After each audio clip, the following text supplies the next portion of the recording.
Радыёсерыял «Мегрэ» і чалавек на лаўцы. Першая серыя «Таямнічае забойства».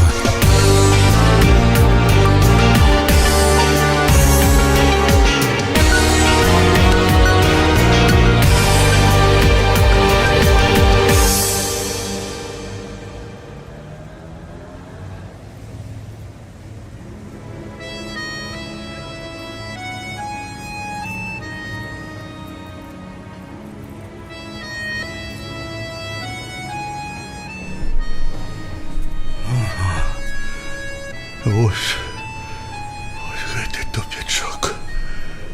Ось ён. Так, сцяна. Ага. Сцяна. Фортка, дядя. Ух ты. Ух ты. Ага. Высоковато. Нічого, зараз подтягнем. Подтягнем.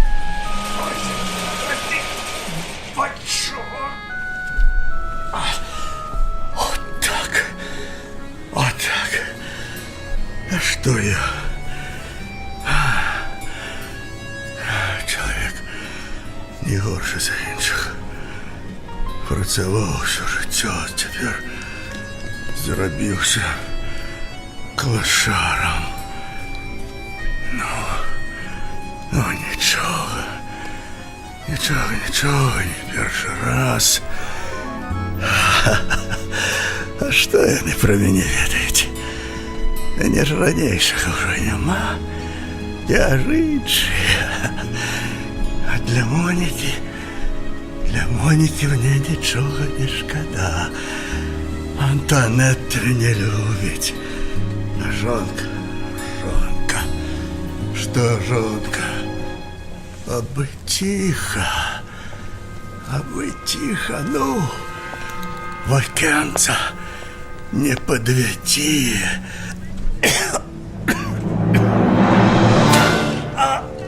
Вы?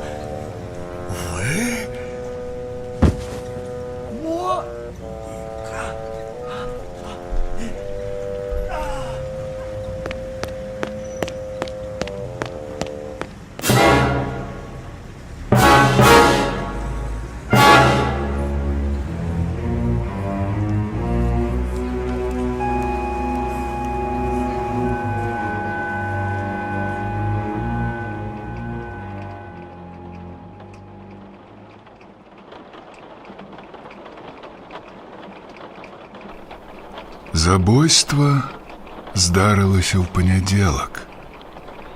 У швагеркі камісара Мегрэ быў якраз дзень нараджэння. Дзіўна, але на набярэжнай Арфеур даўно заўважылі, што ў панядзелак забойстваў бывае меней, чым у астатнія дні. Усю нядзелю ліў дождж, халодны і дробны. Дахі і асфальт заблішчалі, а потым узняўся жаўтаваты туман, які, здавалася, украдаўся ў жытло праз аконныя шчыліны. Ён калі-небудзь скончыцца. Хто? Дождж. Сёння 19 кастрычніка. У мяне такое адчуванне, што хутка зіма. Калі зазваніў тэлефон, у бюро не было ні Люка, ні Жанвье, ні нават маленькага Лапуэнта. Адказаў Сантоні, карсіканец, новы чалавек у брыгадзе. Да гэтага ён працаваў у аддзеле азартных гульняў, потым у аддзеле нораваў. Мсье камісар, вас турбуе інспектор НВ з 3-го района. Хоча пагаварыць асабіста з вамі. Здаецца, справа тэрміновая. Слухаю, даражэнькі. Звоню з бістро на бульвары Сен-Мартен. Толькі што знайшлі аднаго тыпа. Зарэзаны. На самым бульвары? Ды не зусім. в одном тупичку. Ну, лечи на бульвары. Попередживаю, это не пьяная сварка и не разборки шпаны. Справа, здається, мне непростой. Лепей бы вы приехали. Это поміж вялікай ювелірнай крамай і крамкою штучных кветак. Добро, еду.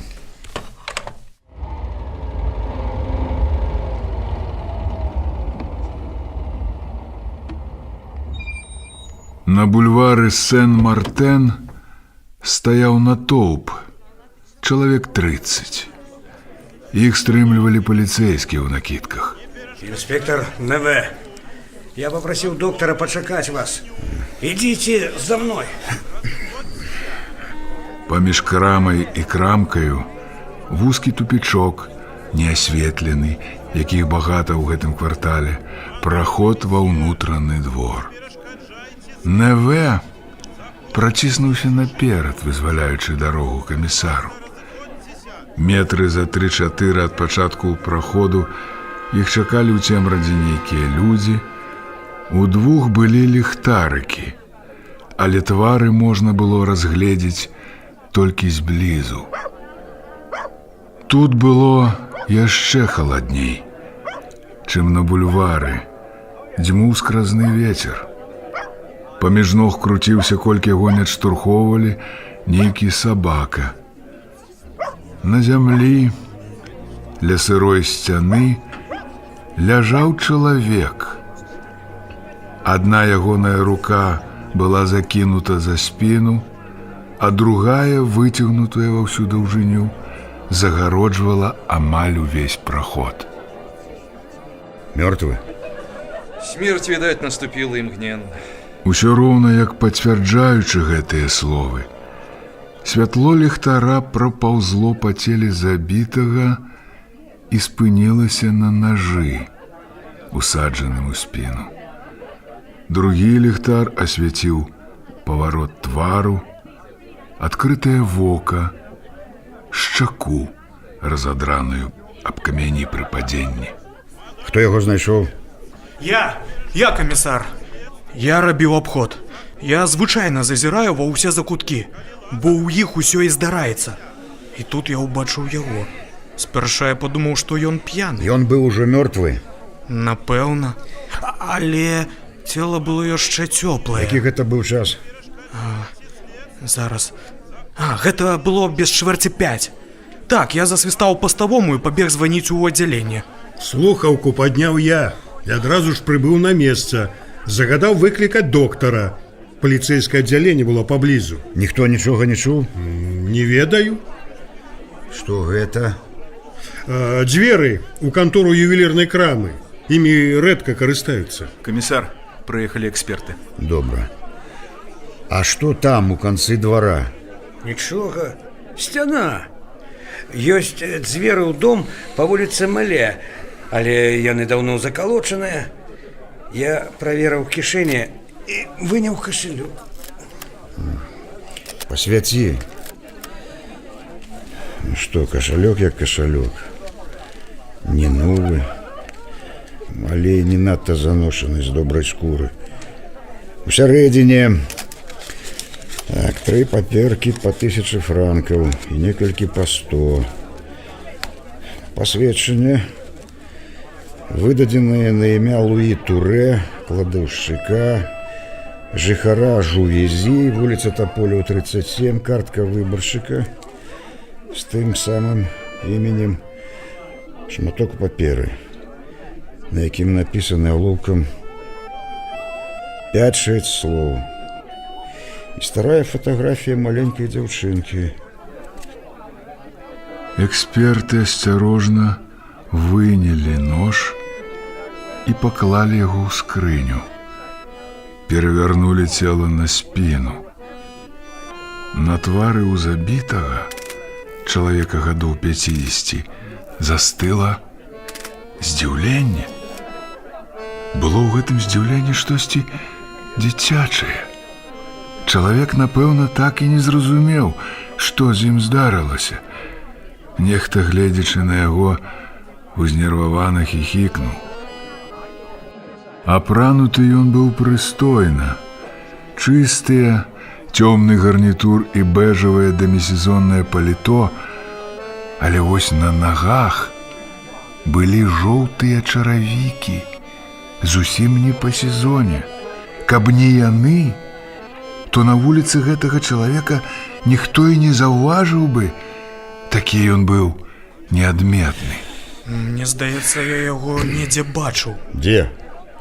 Не памятаю, але твар мне знаёмы. Ведаеце, часта сустракаеш адных і тых самых людзей, а твары неяк не запамінаюцца. Магчыма, працаваў тут непадалёк. Але што магло спатрэбіцца нябозе у гэтым тупіку? Працягвайце, калегі. Калі завезяце яго ў інстытут, не распранайце да майго загаду. А мы с Антоні поедем. Паглядзім на яго сям'ю, калі такая ёсць. Ужо везі. Хвілін 10 кружылі, пакуль не прачыталі на шчытку патрэбную назву. Але дом праскочылі, бо 37-й нумар ішоў чамусьці адразу ж за 21-м. Святло гарэла толькі на кухні ўнізе. Было відаць, як за штораю ходзіць мажная жанчына. Кто там? Мадам Туре, Я. я хацеў бы пагаварыць з вами, паліцыя. А что вам трэба? Пагаварыць з вами. Чым вы дакажаце, што вы з паліцыі? Вось жэтон. Камісар Мегрэ. Мегрэ разгледзеў гаспадыню.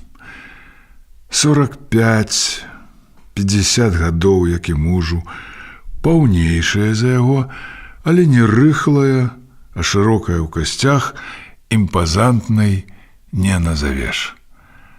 Шэрая сукенка і фартух, які яна машынальна церабіла, яшчэ больш спрошчвалі яе. Спыніліся яны ў сталовай, нідзе нічога лішняга, ні кінутай люлькі ці пачка цыгарэт, ні шытва ці нават газеты, нічога такога, што магло б даць хоць нейкае ўяўленне, чым тут людзі жывуць.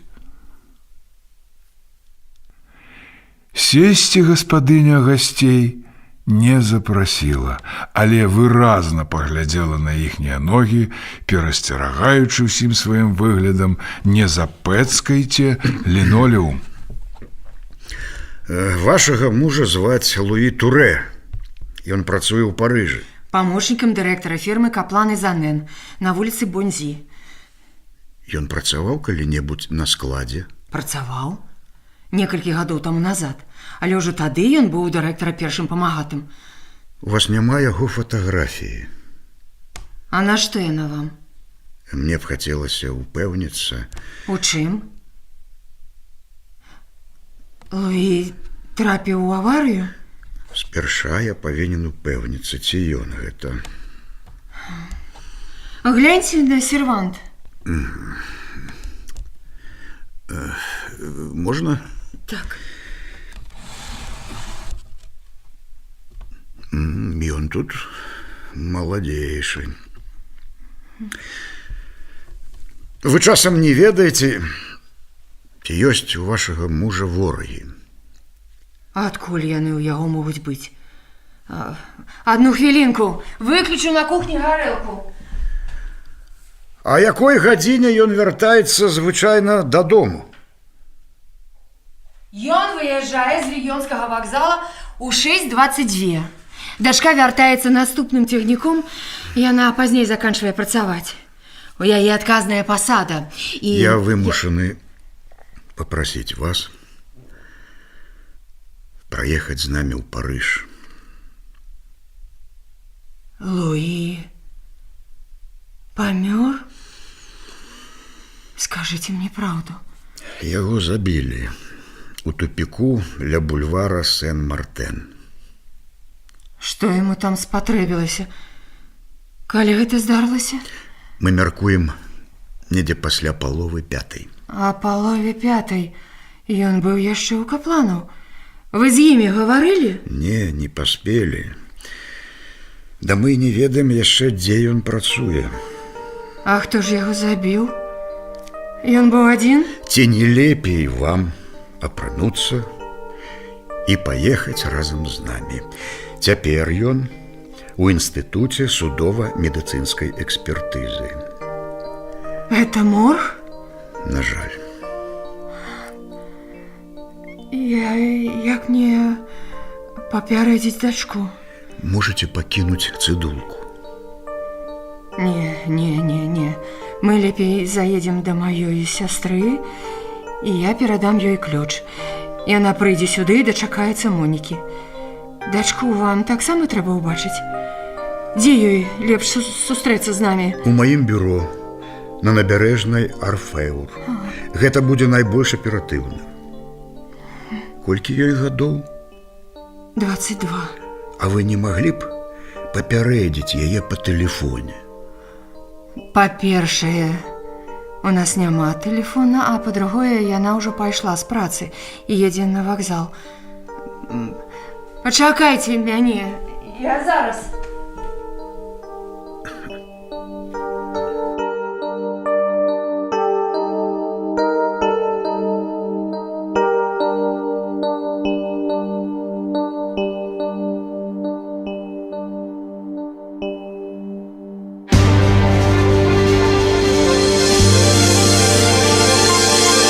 Радыёсерыял «Мегрэ» і «Чалавек на лаўцы».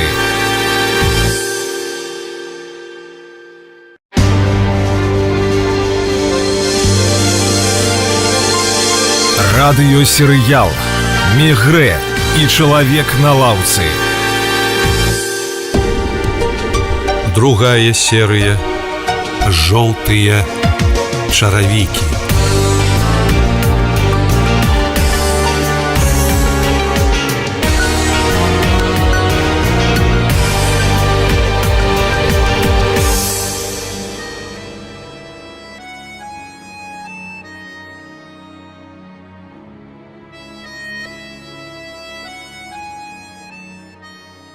Калі яны прыехалі ў інстытут судмедэкспертызы, цела Луі Турэ ўжо ляжала на мармуровай пліце.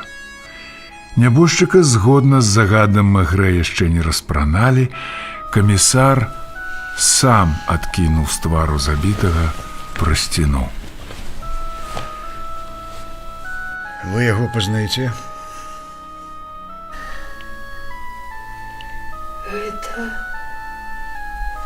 Гэта Луі. Нябога. Ці магла б я падумаць у ранку? Яму ж ніхто не закрыў вочы. Можаце гэта зрабіць. Бедны Луі.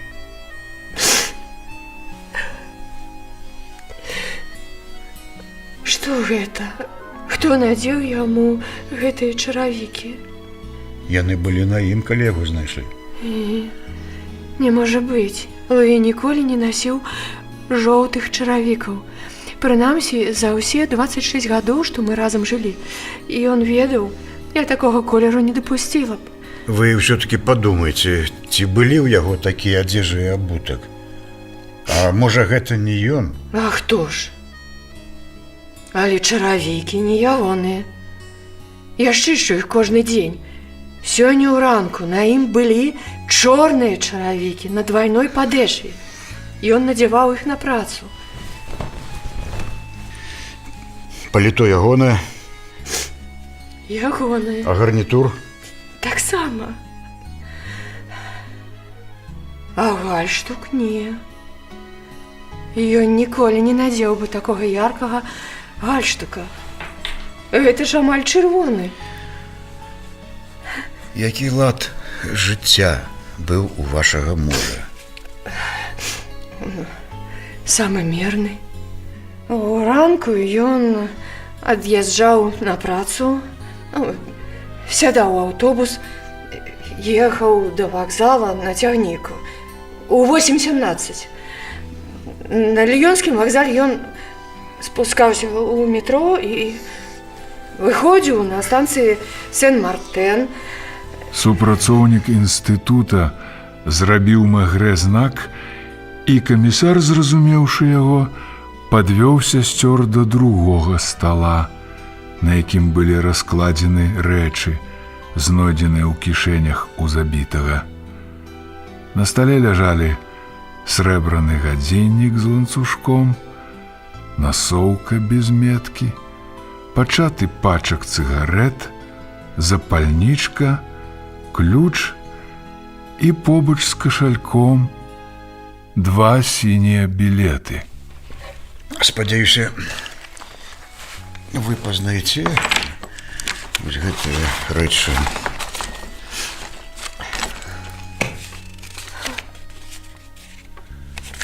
Квіткі у кіно. Кінотэатр «Навіны дня», бульвар Бон-Нувель. Калі я не памыляюся, квіткі сённяшнія? Не можа быць. Будьце ласкавы. Гляньце, што там у кашальку.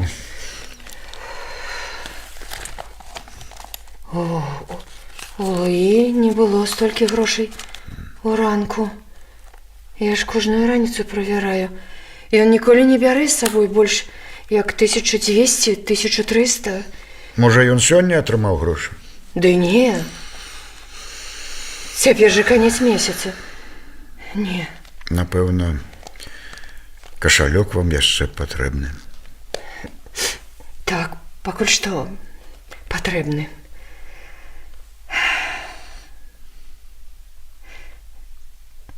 Я ніяк не магу зразумець, чаму яго гэтыя гальштук і чаравікі.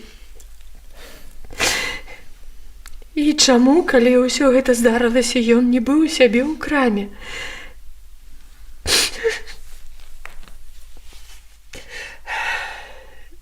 Калі мы зможам забраць цела? Праз дзень ці два. Распішыцеся тут.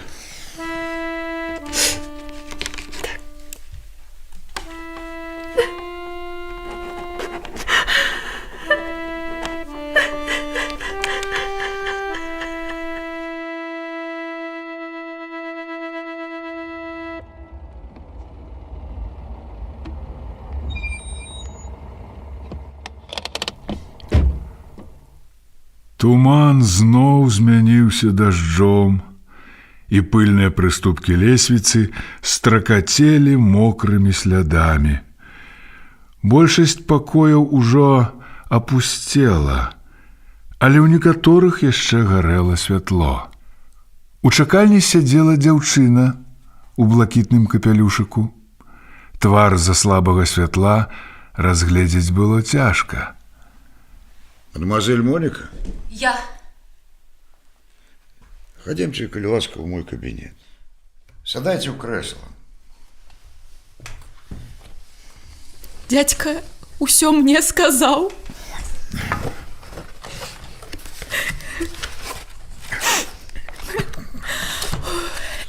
Я думала, что заспею маму у вас. Яна поехала додому. Як яна? Ваша маці мужная жанчына. Моніка здалася камісару абаяльнай. Непадобная да маці, праўда, таксама ў целе.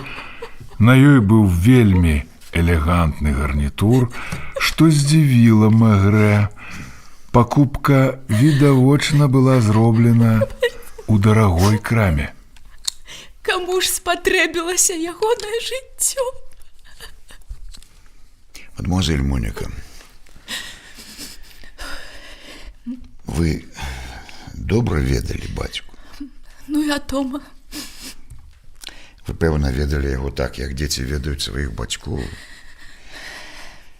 А я пытаюся у вас, ці давяраўся ён вам, ці гаварыў з вамі пра сваё асабістае жыццё? Ён быў добры чалавек. Вы калі-небудзь сустракаліся ў Парыжы? Не разумею. Вы маеце на ўвазе на вуліцы? Я ведаю, што вы вярталіся дамоў рознымі цягнікамі. Але вы маглі калі-нікалі разам абедаць. Здаралася. Вы заходзілі да яго ў краму? Мы сустракаліся ў рэстарацыі. Калі вы абедалі з ім у апошні раз? Некалькі месяцаў назад. Да адпачынку у Эльзасе. Гэта рэстаранчык на Севастопольскім бульвары. Ваша маці ведала пра гэта? Не памятаю. Думаю, я ёй казала. Вам прыходзілася сустракаць вашага бацьку ў Парыжы у жоўтых чаравіках. У жоўтых чаравіках? Ну, хутчэй бэжавых.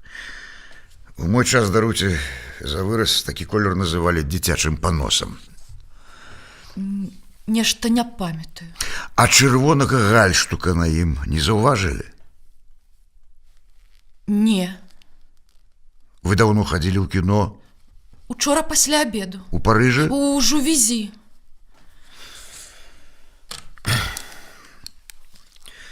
Не буду вас больш затрымліваць. Да пабачэння. Да пабачэння. Дзякую вам.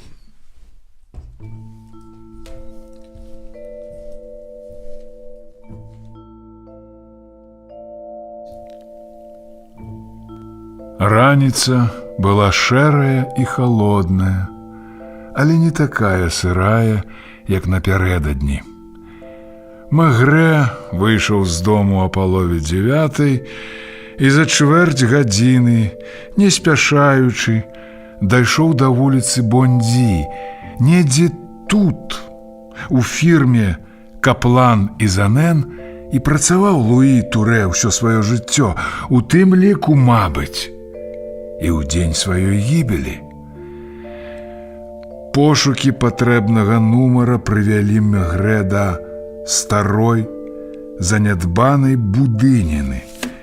Уваходныя дзверы былі адчынены насцеж, па абодвух баках віселі розныя шыльдачкі, урокі машынапісу, продаж пёраў, набіўка матрацаў, юрыдычны кансультант, дыпламаваная масажыстка. Кансьержка раскладвала пошту па скрынях. Дзе тут фірма «Каплан і Занен»? Шановны месье, праз месяц будзе ўжо 3 гады, як фірма перастала існаваць. А ці ведалі вы Луі Турэ? О, яшчэ як? А што з ім здарылася, вы не скажаце? Ён не заходзіў да мяне ўжо некалькі месяцаў. Ён памёр. Памёр? Божа літасцівы. Яго забілі. Учора, пад вечар, ударам нажа ў спіну. Божачкі. Ён быў кладаўшчыком? Ну так, кладаўшчыком. Ён заўсёды хадзіў у шэрым халаце. Справа, ось у гэтым куце, стаяў за шкляной перагародкаю стол мсье Каплана. З мсье Максам сядзела сакратарка, мадемуазель Леон.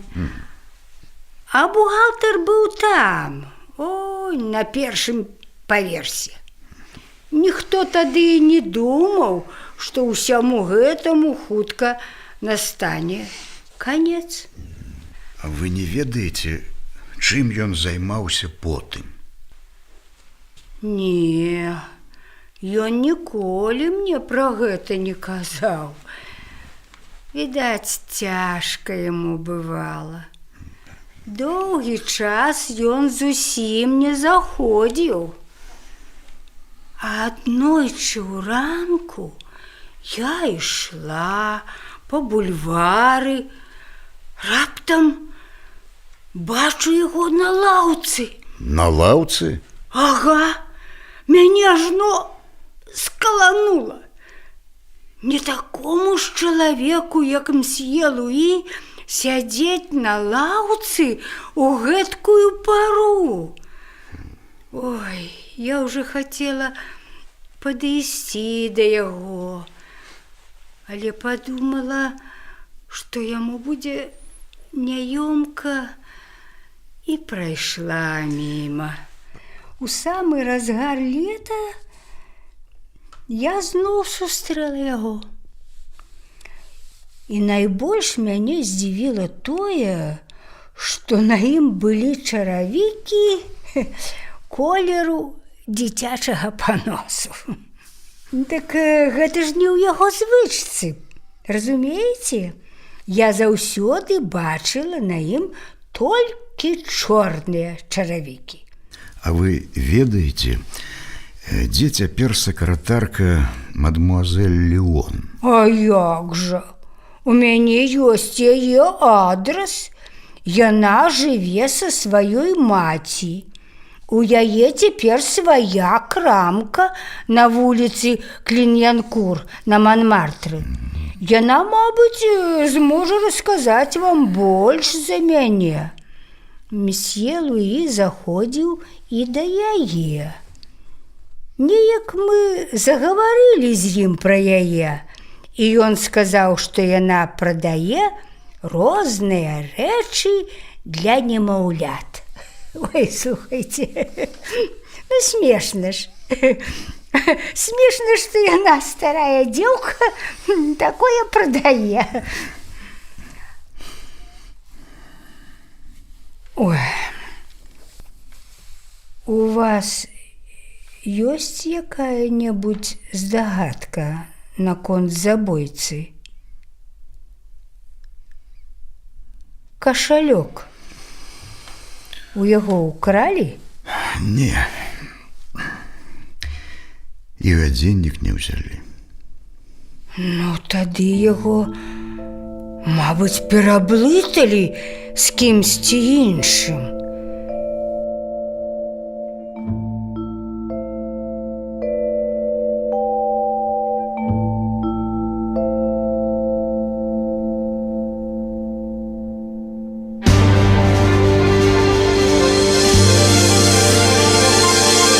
Радыёсерыял «Мегрэ» и «Человек на лаўцы».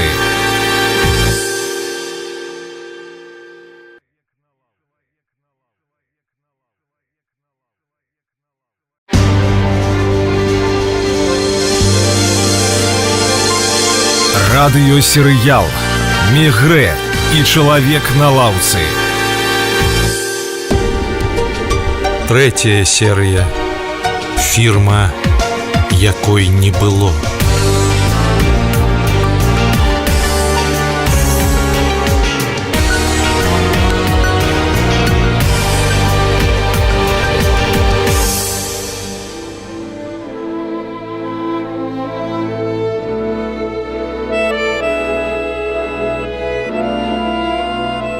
Каб трапіць на вуліцу Кліньянкур, Магрэ трэба было прайсці праз увесь горад. Ён зайшоў у бар, каб патэлефанаваць у камісарыят. Уранку Магрэ загадаў сваім 5 інспектарам размеркаваць між сабою кварталы Парыжа і абысці ўсе крамы, каб высветліць, дзе забойца або ягоны памагаты мог купіць нож. Сантоні атрымаў заданне сабраць інфармацыю аб Моніцы Турэ.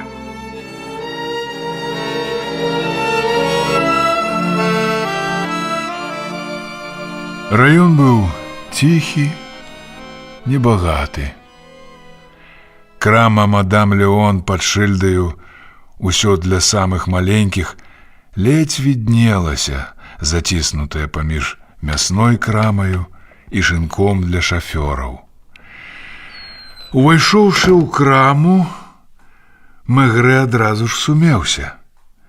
Не тая старая жанчына, што сядзела ў фатэлі з кошкаю на каленях у суседнім пакоі, не гэтая, маладзейшая, што ціха выслізнула насустрач яму, ніяк не адпавядалі ягонаму ўяўленню аб капланавай сакратарцы, уяўленню, якое ён паспеў скласці, пагутарыўшы з кансьержкаю.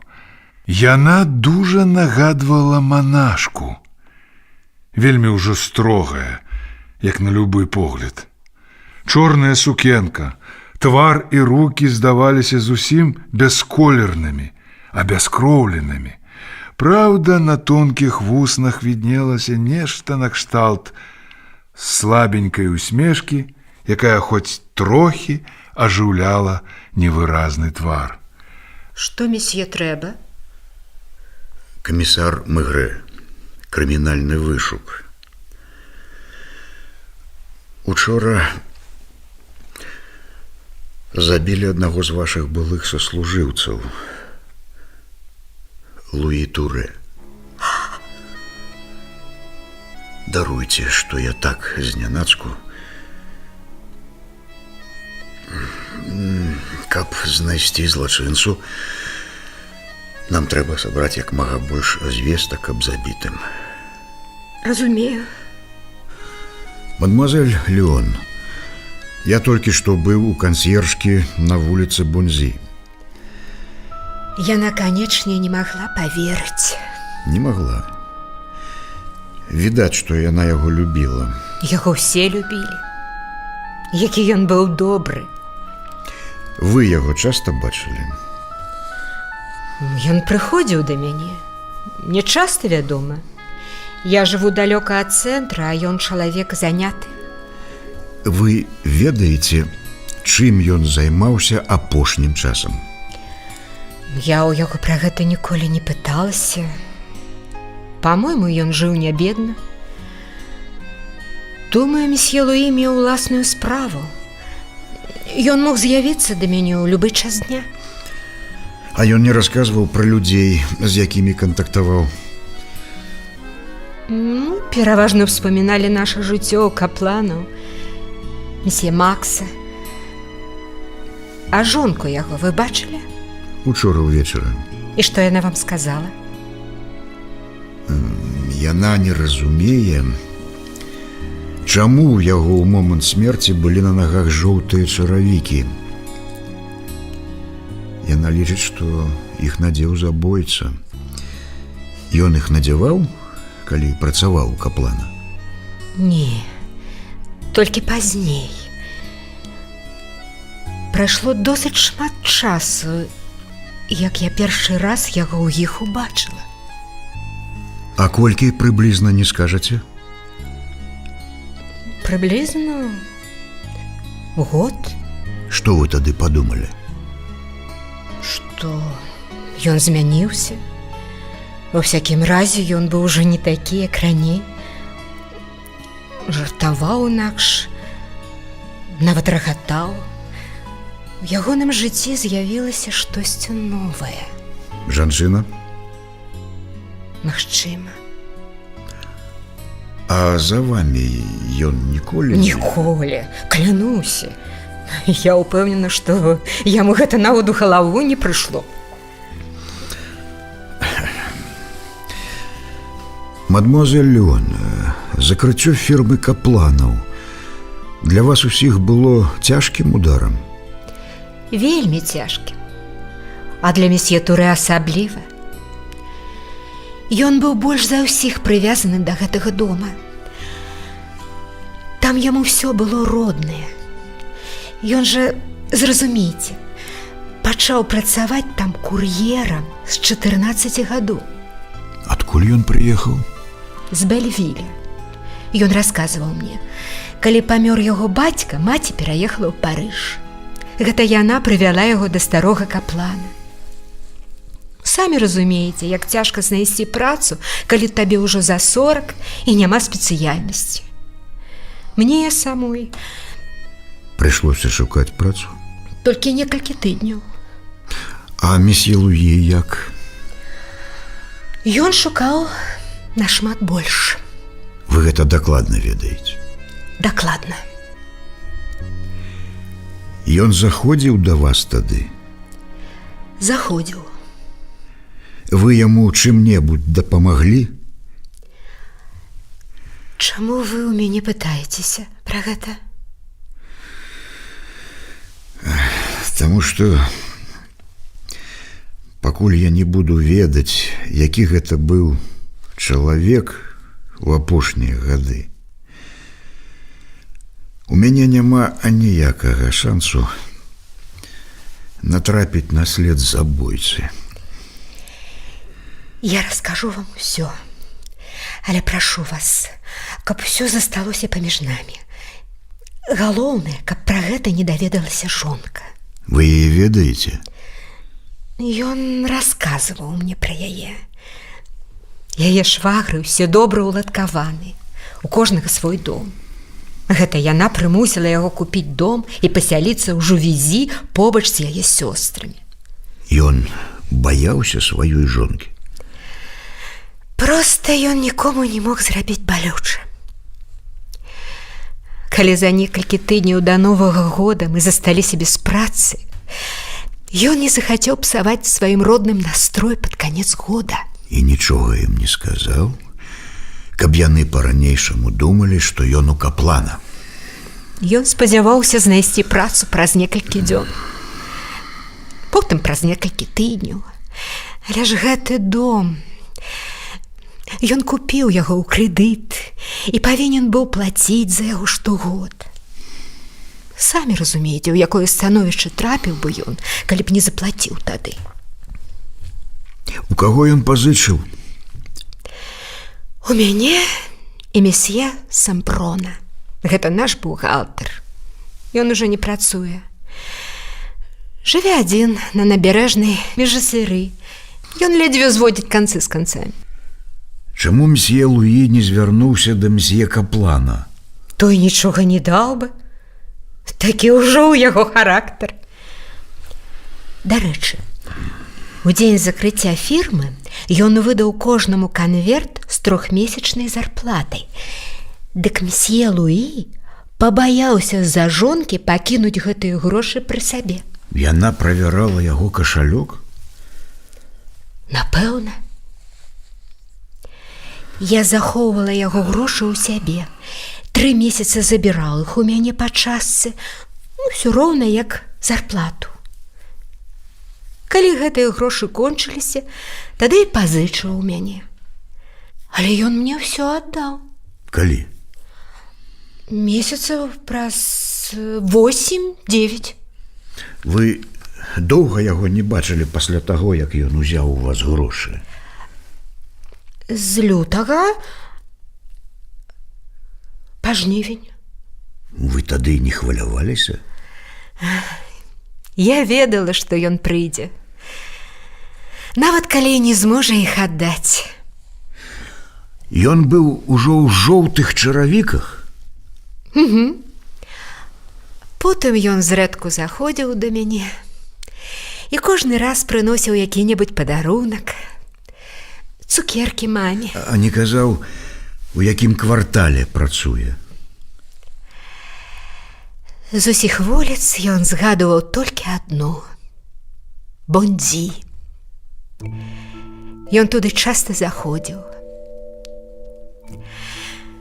Паглядзець, ці не разбурылі яшчэ наш дом.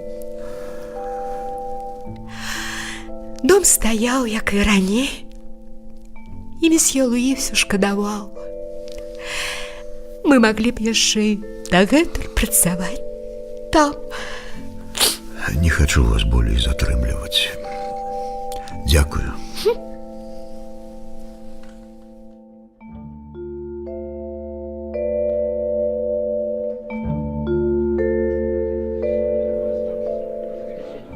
Мегрэ паабедаў у піўной «Дельфін» за сваім улюбёным кутнім столікам.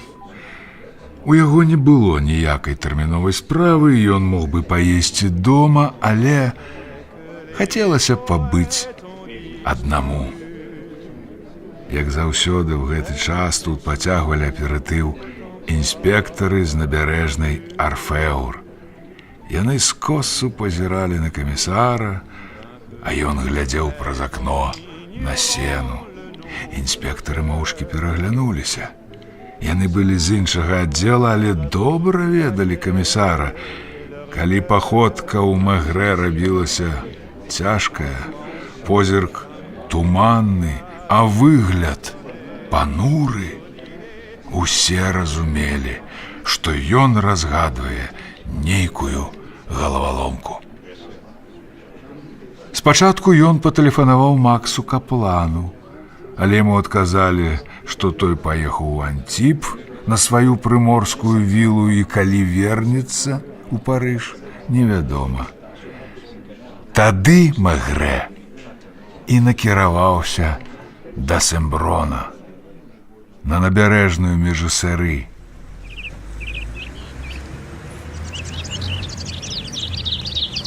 Каб прайсці ў дом, дзе жыў стары бухгалтар, камісару прыйшлося праціснуцца паміж клеткамі з выстаўленымі на продаж птушкамі, што займалі амаль увесь тратуар.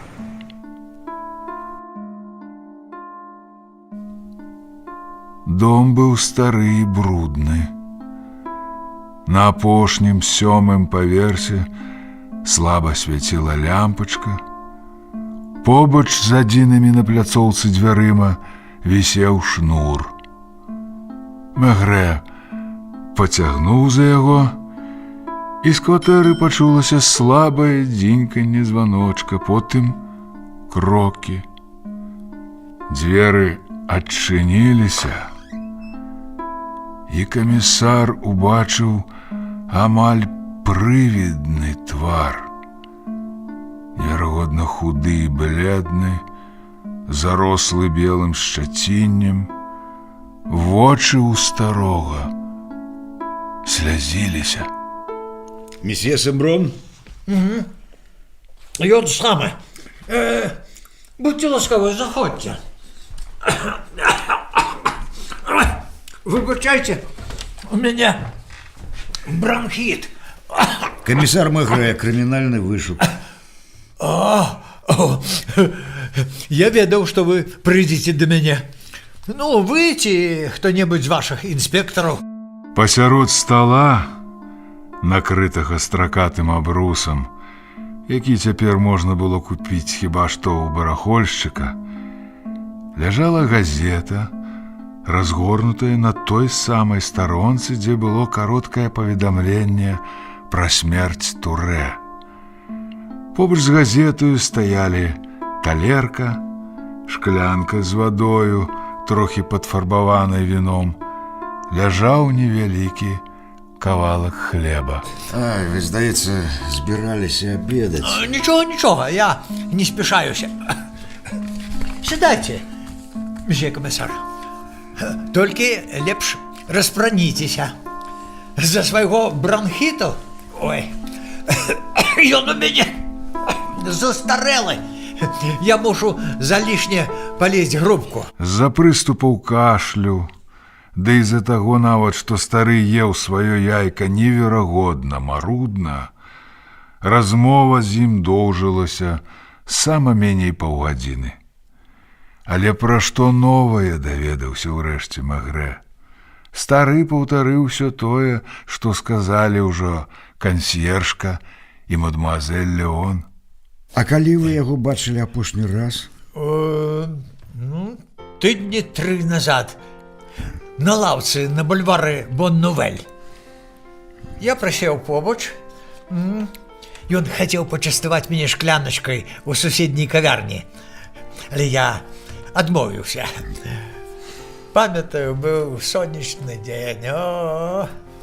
Мы пагаманілі з ім, не ўстаючы. Скажыце, а на ім былі жоўтыя чаравікі?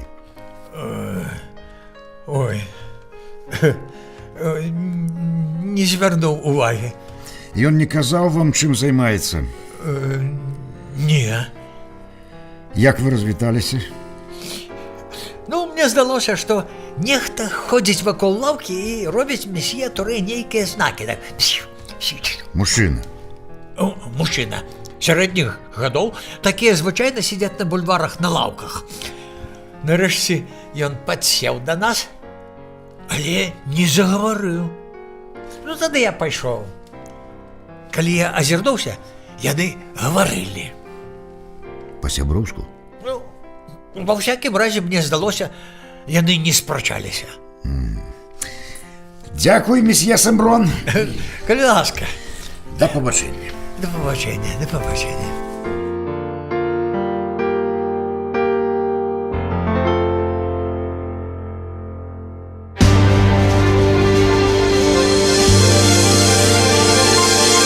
Радыёсерыял «Мегрэ» и «Человек на лаўцы».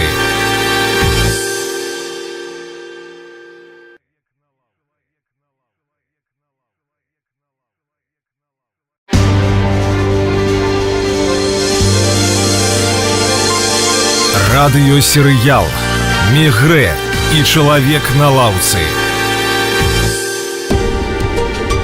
4-я серия «Человек на лаўцы».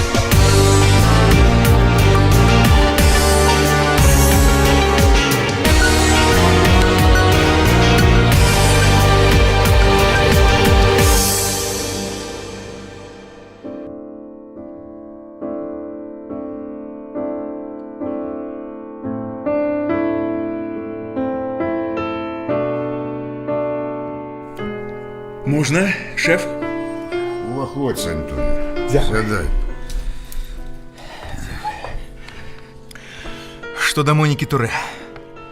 Я, здаецца, напаў на след. Спачатку хочу доложить вам, что контора Жебер и Башелье, где служит наша мадемуазель, займаецца перапродажам акцый. Справы там дробязныя, яны з бясцэнак скупляюць безнадзейныя акцыі, а потым прадаюць іх крыху даражэй. Уся іхняя праца бадзяцца па дамах, шукаючы дурняў пакупнікоў. Мадемуазель Турэ сядзіць у канторы толькі ў ранку, а пасля абеду шукае кліентаў. Зразумела. Іх кліенты пераважна дробныя службоўцы. Іх трэба чым-небудзь уразіць, і тады яны раскашэлююцца. Сур'ёзных дзялкоў я не бачу. У абедзены перапынак я пачакаў, пакуль усе выйдуць, і непрыкметна падышоў да адной сакратаркі, не першай маладосцей. Я не памыліўся ў выбары, яна не любіць сваю маладую каляжанку. І расказала мне ўсё. Ну і што? У Монікі ёсць сябар. Але ўсё па парадку, шэф. Яны знаёмыя прыблізна 4 месяцы. Штодня абедаюць разам у рэстаранчыку на Севастопольскім бульвары. Дзед зусім малады, яму 19 гадоў. Працуе прадаўцом у кнігарні на бульвары Сен-Мішель. Хлопца завуць Альбер Жарыс. Я вырашыў зірнуць на яго. Не пайшоў у рэстаранчык. Там была процьма народу. Нарэшце знайшоў Моніку. Яна сядзела за столікам адна. Сам я сеў насупраць у куце і паабедаў, скажу шчыра, вельмі дрэнна. Дзяўчына здалася мне ўзнерваванай, увесь час паглядала на дзверы. Ён так і не прыйшоў. Не. Яна расцягвала свой абед, як толькі магла. У такіх установах абслугоўваюць хутка і не любяць марудлівых наведвальнікаў. Урэшце яна выйшла і хвілін 15 чакала яго на вуліцы. Потым пайшла да бульвара Сен-Мішель у вялікую кнігарню на Рагу. Зразумела. Яна зайшла туды, загаварыла з прадаўцом. Пасля падышла да касіра. Выгляд у яе быў расчараваны, і яна пайшла з крамай. Ты зноў падаўся следам. Я вырашыў, што лепш заняцца яе сябрам. У кнігарні я спытаўся ў адміністратара, ці ведае ён месье Альбера Жарыса. Ён казаў, што ведае, але Жарыс працуе толькі да абеду. Дык ён студэнт. Так, чакайце, я пацікавіўся. Ці даўно працуе ён у кнігарні? Выявілася трохі больш як год. Спачатку працаваў поўны дзень, а месяца 3 назад аб'явіў, што слухае лекцыі на юрыдычным факультэце і перайшоў на паўдня. У цябе ёсць яго адрас. Ён жыве са сваімі бацькамі на вуліцы Шаційон, насупраць царквы Манруш. Сёння Жарыс не прыйшоў на працу. За ўвесь час, што ён працуе, гэта здаралася з ім 2 ці 3 разы, і кожны раз ён папярэджваў па тэлефоне. А сёння не. А учора ён працаваў. Працаваў? Я падумаў, што вас зацікавіць шэф, дзе ён жыве, і паехаў на вуліцу Шацыён. Кватэра дагледжаная. Дома была маці, вельмі прыстойная кабета. Я сказаў, што я ягоны сябра і што мне трэба тэрмінова яго знайсці. І яна даслала цябе ў кнігарню. А даслала, угадалі, яна ні аб чым не падазрае. Ён выйшаў з дому, як звычайна ў пачатку 9-й. Яна паняцця не мае ні аб якім юрыдычным факультэце, шэф. Бацька працуе ў краме па продажу тканін. Яны не такія багатыя, каб іх сын вучыўся ва ўніверсітэце. Што ты зрабіў далей? Зрабіў выгляд, што памыліўся. Што, напэўна, у яе сына тое самае прозвішча, што і ў майго сябра, а пасля папрасіў паказаць мне яго фатаграфію. Ёй нават у галаву не прыйшло ў чымсьці мяне западозрыць. А я ўсё яе загаворваў, а калі адыходзіў, я непрыкметна фатаграфію...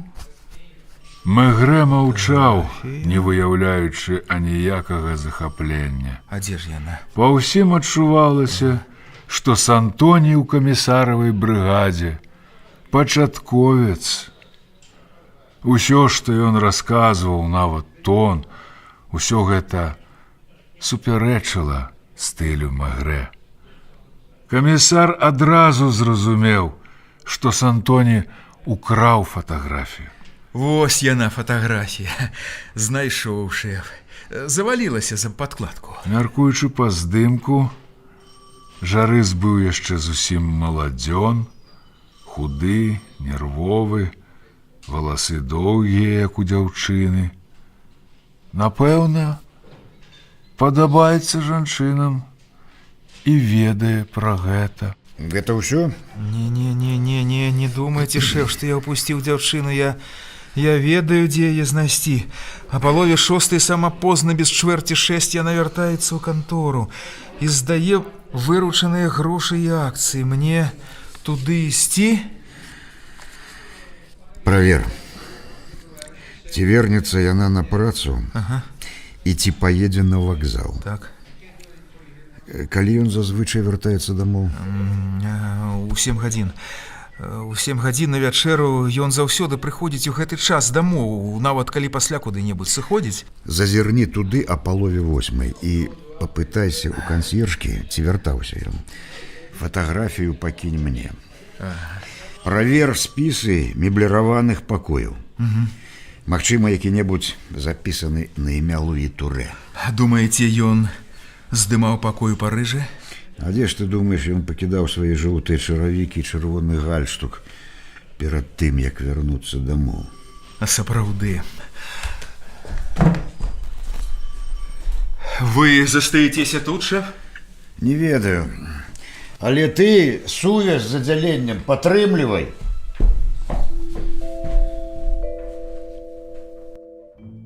Дзве гадзіны таму пачалі прадаваць вячэрнія газеты. У іх быў змешчаны маленькі фотаздымак Луі Турэ з кароткім подпісам. Луі Турэ забіты учора пасля абеду ў тупіку ля бульвара Сен-Мартен. Паліцыя ідзе па магчымым следзе.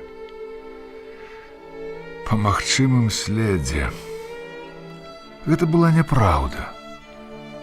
Але газеты заўсёды дадаюць што-небудзь ад сябе. Цікава, зрэшты, што дагэтуль ніхто не патэлефанаваў камісару, каб атрымаць дадатковыя звесткі. Мегрэ ўвесь час чакаў такога званка. Амаль заўсёды ў такіх выпадках нехта заяўляе, што ведаў забітага, або бачыў яго незадоўга да смерці, ці паведамляе, што заўважыў на месцы злачынства якога-небудзь падазронага чалавека. Звычайна большасць сведчанняў праверкаю не пацвярджаецца. Аднак іншым разам яны дапамагаюць натрапіць на след. 3 гады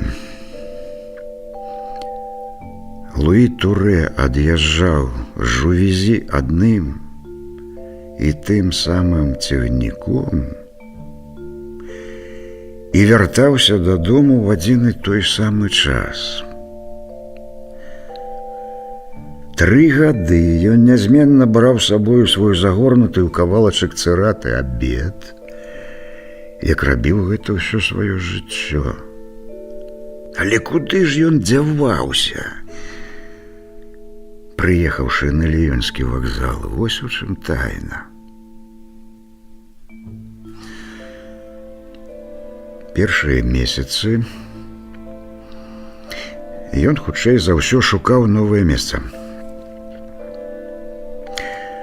Стаяў, як і многія іншыя, у чарзе перад рэдакцыямі, каб потым імкліва кінуцца па ўказанаму свежым выпуску газеты адрасе. Але раз яму прыйшлося ўрэшце пазычыць грошы у мадмуазель Леон і старога бухгалтара, то, відаць, нічога ён не знайшоў. Потым ягоныя сляды губляюцца на многія месяцы. Але вось аднаго разу ён раптам з'яўляецца на вуліцы Клін'янкур, у мадмуазель Леон, вяртае пазыку і прыносіць маці цукеркі. А на нагах у яго новыя і чамусьці жоўтыя чаравікі. Можа, менавіта ў гэтых жоўтых чаравіках і была адна з прычын, з якой Мегрэ адчуваў сімпатыю да забітага. Ён сам у свой час марыў пра жоўтыя чаравікі. У дні ягонай маладосці яны лічыліся апошнім крыкам моды. Аднойчы, неяк неўзабаве пасля жаніцьбы, ён купіў сабе такія. Дарэчы, ён купляў іх якраз на бульвары Сен-Мартен, у краме насупраць тэатра Амбігю. Калі ён іх набыў, то не рашыўся надзець адразу ж. А калі дома разгарнуў скрутак, жонка засмяялася. Так ён ніколі іх і не абуў. Жонка сама аднесла іх назад у краму, зманіўшы, што яны малыя. Луі Турэ таксама купіў сабе незвычайныя чаравікі, і Мегрэ надаваў гэтай акалічнасці асаблівы сэнс. Напэўна, гэтая пакупка была для Турэ сімвалам ягонага вызвалення ад хатніх акоў. У жоўтых чаравіках ён адчуваў сябе вольным.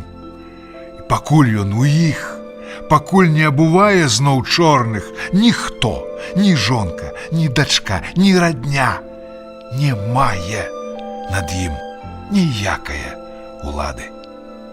І яшчэ таго дня, калі Мегрэ купіў іх, яму аб'явілі пра надбаўку 10 франкаў у месяц. Тады франкі яшчэ былі франкамі, і ён адразу ж адчуў сябе багатым. Мабыць, тое ж самае здарылася і з Турэ. Ён вярнуў пазыкі, зрабіў падарункі сваім былым саслужыўцам, пасля таго пачаў наведваць мадмуазель Леон і кансьержку. Але чаму ён ніколі нікому не казаў, чым займаецца? Кансьержка выпадкова ўбачыла яго ў 11 гадзін раніцы на лаўцы на бульвары Сен-Мартен. Яна нават не загаварыла з ім. Зрабіла выгляд, што не заўважыла яго. Вядома ж, такі чалавек, як месье Турэ, у ягоным узросце, у гэткі час, калі ўсе, як мурашкі, завіхаюцца на працы, нібыта апошні абібок разваліўся на лаўцы. І Сэмброн таксама убачыў яго нядаўна на лаўцы. Праўда, гэтым разам у іншым месцы, на бульвары Бон-Нувэль, але ўсё ж за 2 крокі ад бульвара Сен-Мартен. Бухгалтар не быў такі далікатны, як кансьержка, а можа, Турэ яго сам першы прыкмеціў. І хто быў гэты чалавек, які хадзіў каля лаўкі, нібыта чакаў нейкага знака? Дзве несумяшчальныя рэчы. З аднаго боку жоўтыя чаравікі франта, з другога баўленне часу на лаўцы, занятак чалавека старога або апушчанага. І нарэшце прыйшоў дзень, калі нехта нячутна пракраўся ўслед за ім у тупічок і за 10 крокаў ад натоўпу на бульвары усадзіў яму у спіну нож. І што? Што магло спатрэбіцца Турэ ў гэтым тупіку?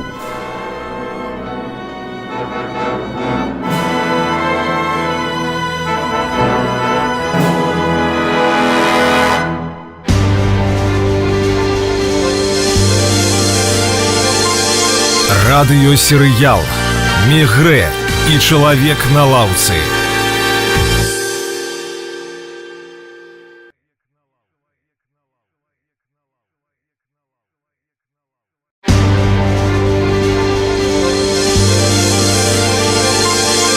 Радыёсерыял «Мегрэ і чалавек на лаўцы». 5-я серыя. Новые факты у справе Турэ.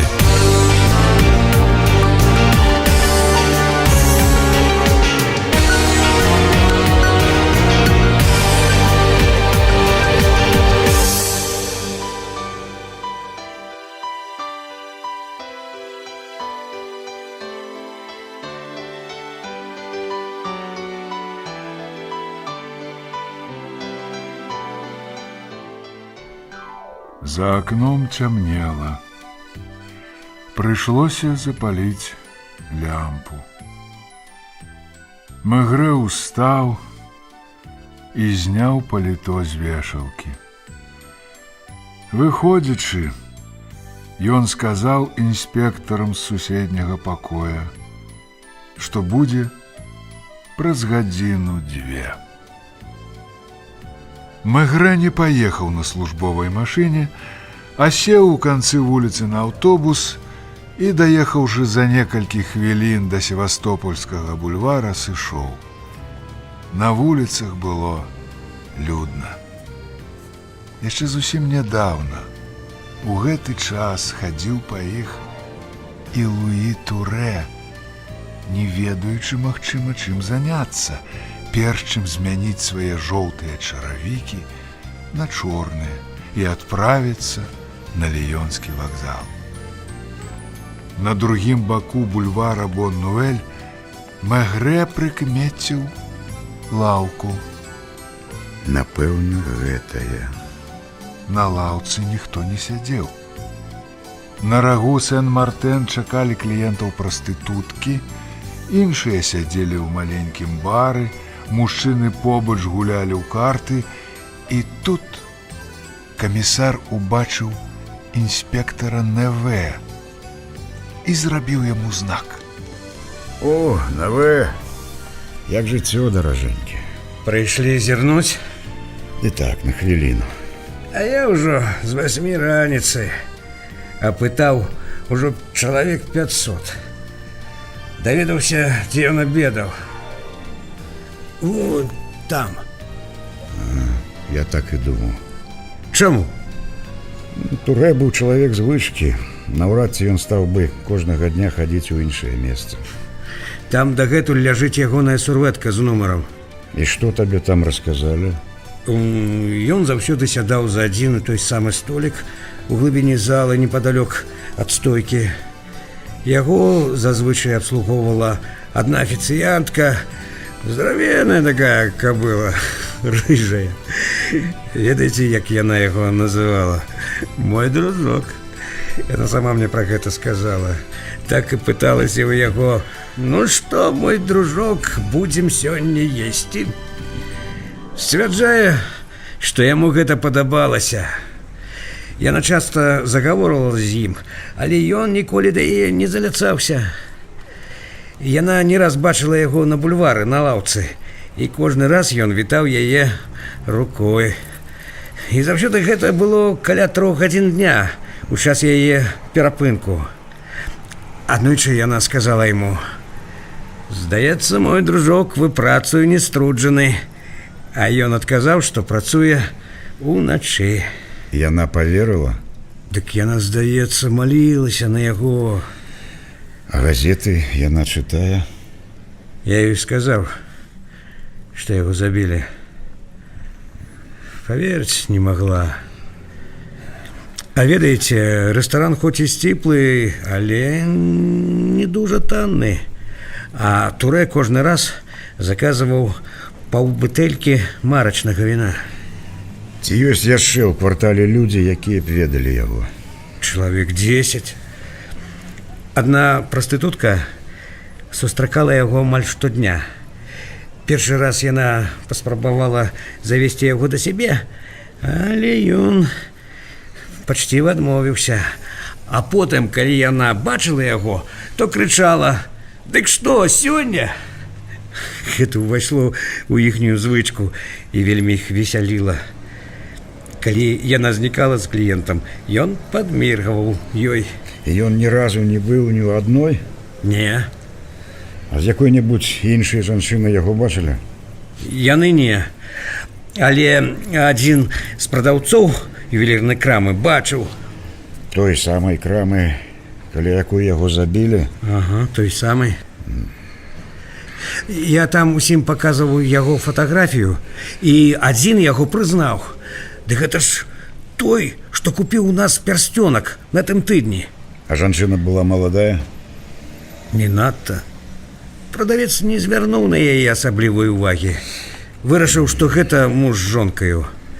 Ён толькі заўважыў, што на ёй была гаржэтка серабрыстага ліса, а на шыі вісеў ланцужок з пазалочаным медальёнам чатырохлістнікам. Такі ж самы, што прадаюць у краме. Дарагі прасцёнак? Пазалочаны, з падробленым каменем. Пра што яны гаварылі? Прадавец нічога не чуў? Ён не памятае. Кажа, гаварылі, як муж з жонкаю. Нічога асаблівага. А ён змог бы пазнаць гэтую жанчыну? Ён не ўпэўнены. Яна была ў чорным і ў пальчатках. Адну пальчатку забылася на прылаўку. Турэ вярнуўся, а яна чакала яго на вуліцы. Яна вышэйшая за яго. На вуліцы ўзяла яго пад руку, і яны пайшлі да станцыі метро «Рэспубліка». Бо ж нічога не ўведаў. І гэта з'ела ў мяне ўвесь час. Я ж паджаў з Монмартра. Але там нічога не ўведаў. За выключэннем адной драбніцы. Ведаеце кіёск на вуліцы Акацыі, дзе прадаюць пышкі? Ведаю. Іх пякуць там пад адкрытым небам, як на кірмашы. Дык вось, прадаўцы пышак памятаюць Турэ. Ён часта купляў у іх. Заўсёды па 3 штукі. І ніколі не еў на вуліцы, а забіраў з сабою. Гэтыя пышкі, як вам вядома, вельмі вялікія. Ва всякім разе рэклама сцвярджае, што яны самыя вялікія ў Парыжы. Наўрад ці пасля сытнага абеду ў рэстарацыі Турэ еў бы іх адзін. Не еў бы ён іх і на лаўцы, не такі гэта чалавек. Відаць, ён браў іх той самай жанчыне. Значыцца, яна жыве недзе непадалёк. Ну што, шэф, казаць далей? Вядома. А куды вы? Я хочу зазірнуць у тупічок.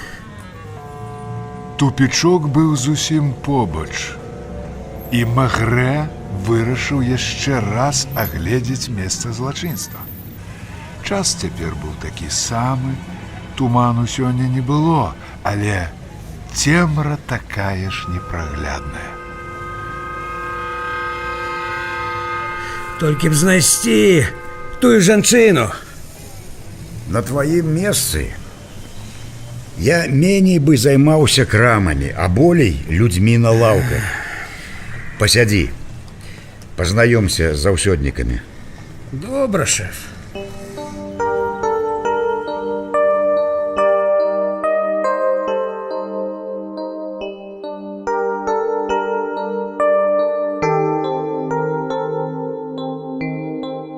Назаўтра камісар змарнаваў паўдня. Яго выклікалі на судовае пасяджэнне. Некалькі гадзін ён праседзеў у змрочным пакойчыку для сведкаў. А калі нарэшце пакінуў судовую залу, то першым вярнуцца ў сваё бюро, выпіў шкляначку каньяку у буфеце ў палацы правасуддзя. Прыйшоўшы ў аддзяленне, Магрэ адразу ж запытаўся ў Сантоні, які займаўся сябрам Монікі Турэ. Ніякіх навін пра Альбера Жарыса? Ніякіх.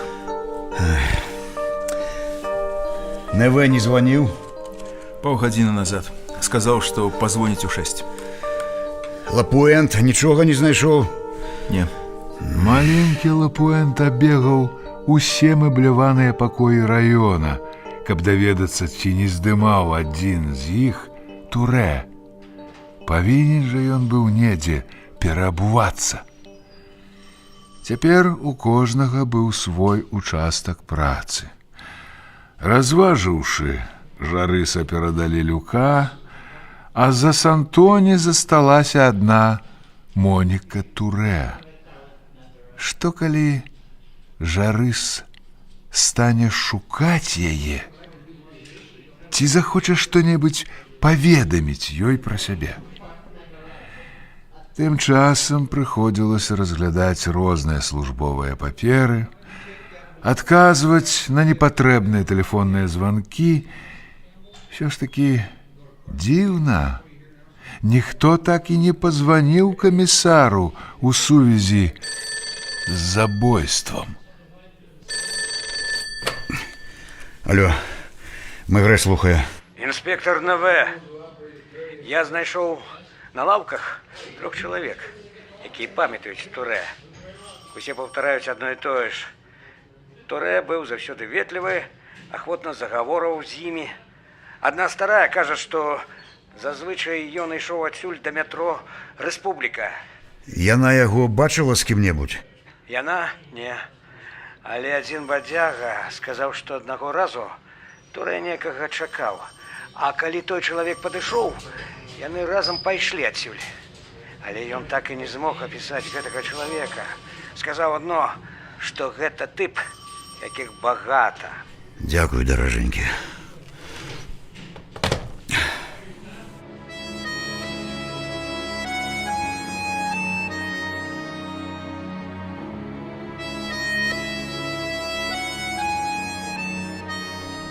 Пахаванне Турэ было назначана на заўтра. Уранку цела нябожчыка забралі ў жывізі, Магрэ патэлефанаваў жонцы і сказаў, што вернецца позна. Па дарозе ў жывізі дзьмуў моцны вецер, хмары нізка навіслі над зямлёй, збіралася навальніца. Шафёр з цяжкасцю знайшоў вуліцу Таполяў. Ва ўсіх вокнах дома Турэ гарэла святло. Але звонок не званіў. Яго, відаць, выключылі ў знак жалобы. Нехта ўбачыў, як да дома пад'ехала машына, і дзверы адчыніла жанчына, але незнаёмая камісару, гадоў на 5 старэйшая за мадам Турэ і вельмі падобная да яе. Мэгрэ прынялі на кухні, бо ў сталовай стаяла труна. У вузкім калідоры пахла кветкамі і свечкамі. Выбачайце, што я вас турбую. Познайомцеся. Месье Маньен. Мой швагер. Кантралёр на чыгунцы. Вельмі прыемна. Вы ўжо знаёмыя з маёй сястрой Жаннай. А гэта Селіна. Мадам, мае спачуванне. Адна Моніка не ўстала, каб павітацца з Мэгрэ. Яна пільна ўзіралася ў яго і, напэўна, думала, што камісар прыехаў дапытваць яе наконт Жарыса. І была скаваная страхам. Прысядьце, калі ласка. Хочаце глянуць на яго? Хадземце. Ось.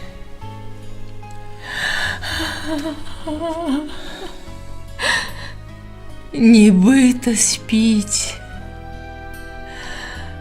Ён і зразумець не паспеў, што здарылася.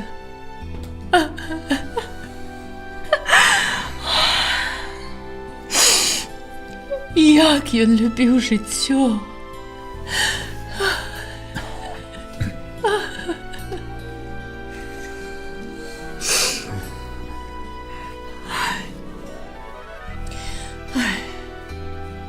Хадземце. Напэўна, вы і вашы сёстры знаёмыя з усімі, хто будзе на пахаванні. А я не ведаю нікога.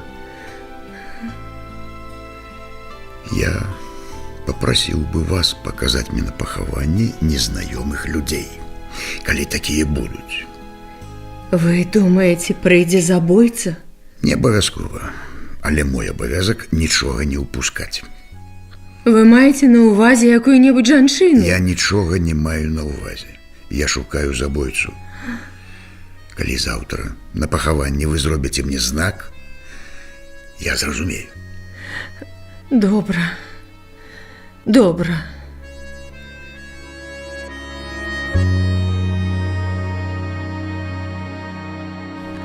Гэтым вечарам Мэгрэ пайшоў з жонкаю у кінотэатр на бульвары Бон-Нувель, той самы, куды хадзіў і Луі Турэ. Яны двойчы прайшлі міма таго самага тупіка.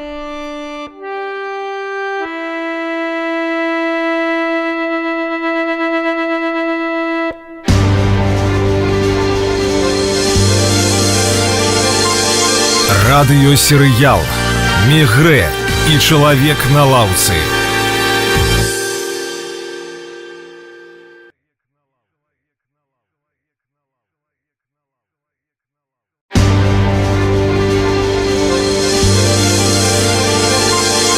Радыёсерыял «Мегрэ і чалавек на лаўцы». 6-я серыя. Дом на вуліцы Ангулем.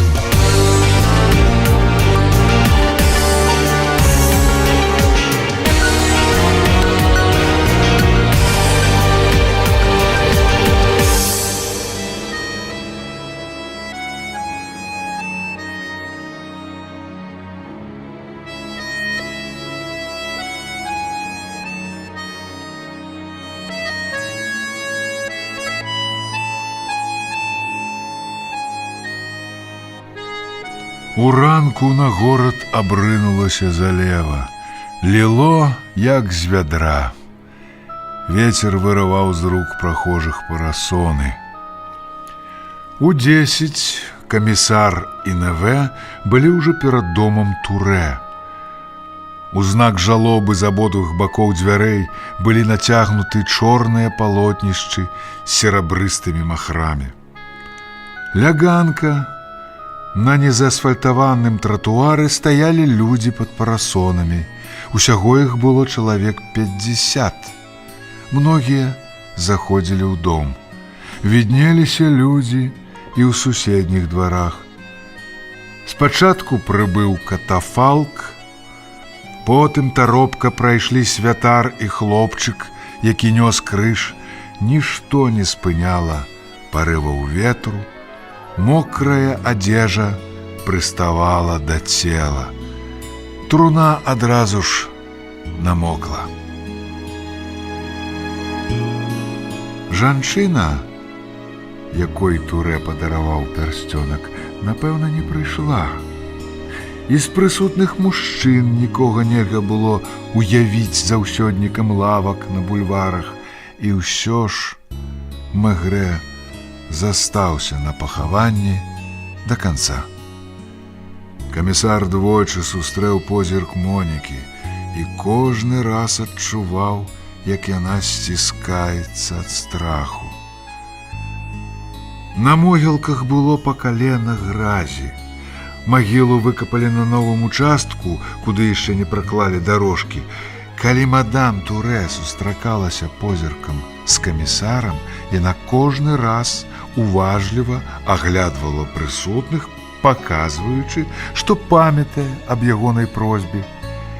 Калі ён падышоў да сям'і, якая выстраілася ў рад ля магілы, каб выказаць спачуванне, удава шапнула: «Я нікога не заўважыла».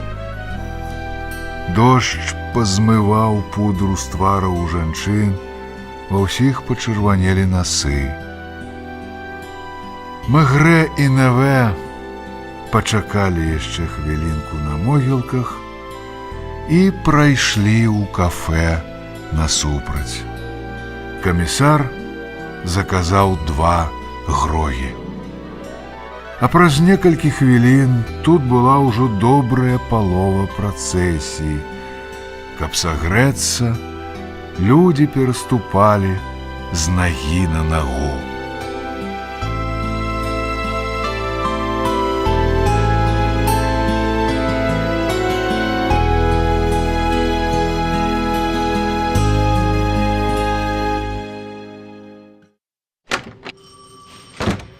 Нічога новага, Люка? Званіў Лапуэнт з бістро на плошчы Рэспублікі. Ён знайшоў пакой. Пакой Турэ? Ён так думае. Але гаспадыня не надта гаваркая. Выклікалі яе сюды? Не. Можа, вы самі лепш туды сходзіце.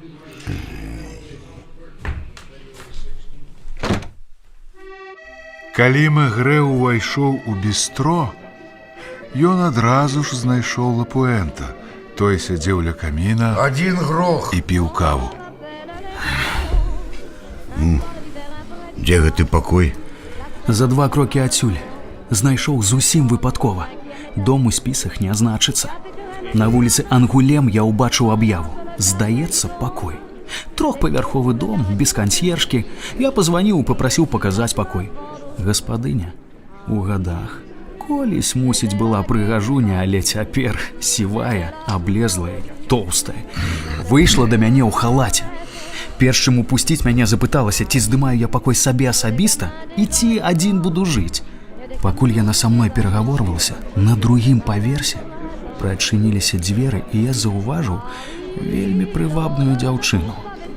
Бардэль? Не зусім. Але мне здалося, што гаспадыня з гэтымі справамі знаёмая. Ваш грох, месье камісар. Дякую. Пакуль падымаліся наверх, яна запыталася, як я збіраюся плаціць. Штомесяц ці часцей, дзе я працую. Пакой вокнамі на двор. Праўда, як на мой густ, дык зашмат таннага шоўку і аксаміту, лялька на канапе. У пакоі пахла яшчэ, так бы мовіць, жанчынаю. Гаспадыня пацікавілася, хто мне даў адрас. Я ледзь не прагаварыўся, што даведаўся па аб'яве. Я сказаў, што паведаміў мне пра пакой адзін мой сябра, і што сябра гэты жыве ў яе. Яна запыталася, хто. Калі я назваў Турэ, то адразу зразумеў, што яна яго ведае. Яна і з твару змянілася, і голас стаў іншы. Не ведаю, кажа, такога, як адрэзала. А потым пытаецца, ці няма ў мяне звычкі позна вяртацца дамоў. Было ўжо відаць, што яна вырашыла пазбавіцца ад мяне. Але я прыкінуўся прасцячком і кажу: «А можа, мой сябра яшчэ тут, ён удзень не працуе і позна ўстае». Але яна мне: «Дык вы будзеце здымаць пакой ці не?» «Буду», кажу, «плата наперад». Я дастаў кашалёк і нібыта выпадкова выняў фота Турэ. «А, вось, кажу, фота майго сябра». Яна зірнула і кажа: «Не, мы, відаць, адно аднаму не падыдзем», і пайшла да дзвярэй. Я хацеў затрымаць яе, але яна папрасіла пакінуць яе ў спакоі. У яе, бачыце, абед на пліце можа згарэць. Так развіталіся. Шэф, да я проста ўпэўнены, што яна яго ведала. Калі я выйшаў на вуліцу, фіранка зварухнулася, яна назірала за мной. Едем.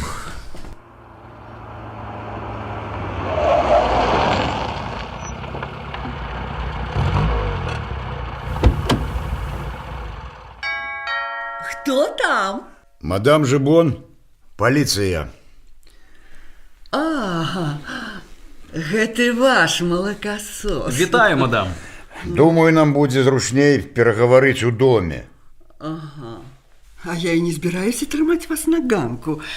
Мне ад вас схаваць няма чаго. Яна увяла іх у невялікую гасцёўню. Грубка тут была напалена як след, усюды ляжалі стракатыя падушкі з вышытымі на іх кошачкамі, сэрцамі і скрыпічнымі ключамі. Вокны былі занавешаны шчыльнымі шторамі, і гаспадыня запаліла святло. Мегрэ выняў з кішэні фатаграфію Турэ. Чаму вы не прызналіся, што месье Турэ быў вашым жыльцом? Дык што вам ад мяне трэба? Гэта ён? Ён. Вы без мяне ўсё ведаеце. Доўга ён у вас жыў? Прыкладна 2 гады. Можа, трохі болей.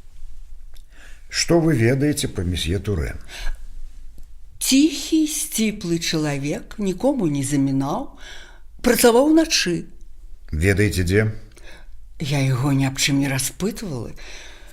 Ён сыходзіў увечары і вяртаўся ўранку.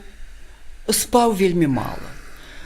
Я яму часта казала, што трэба спаць болей, але мне здаецца, што ўсе яны так, хто ўначы працуе, мала спяць. Ён шмат зарабляў. А што вас уласна цікавіць? Вы ж чытаеце газеты. Бачу, куды вы гняце. Але спярша паабяцайце, што ў мяне не будзе непрыемнасці. Ведаю я паліцыю. Я ж не рэкламую сваіх жыльцоў на кожным кроку, не рэгістрырую іх. Гэта не злачынства.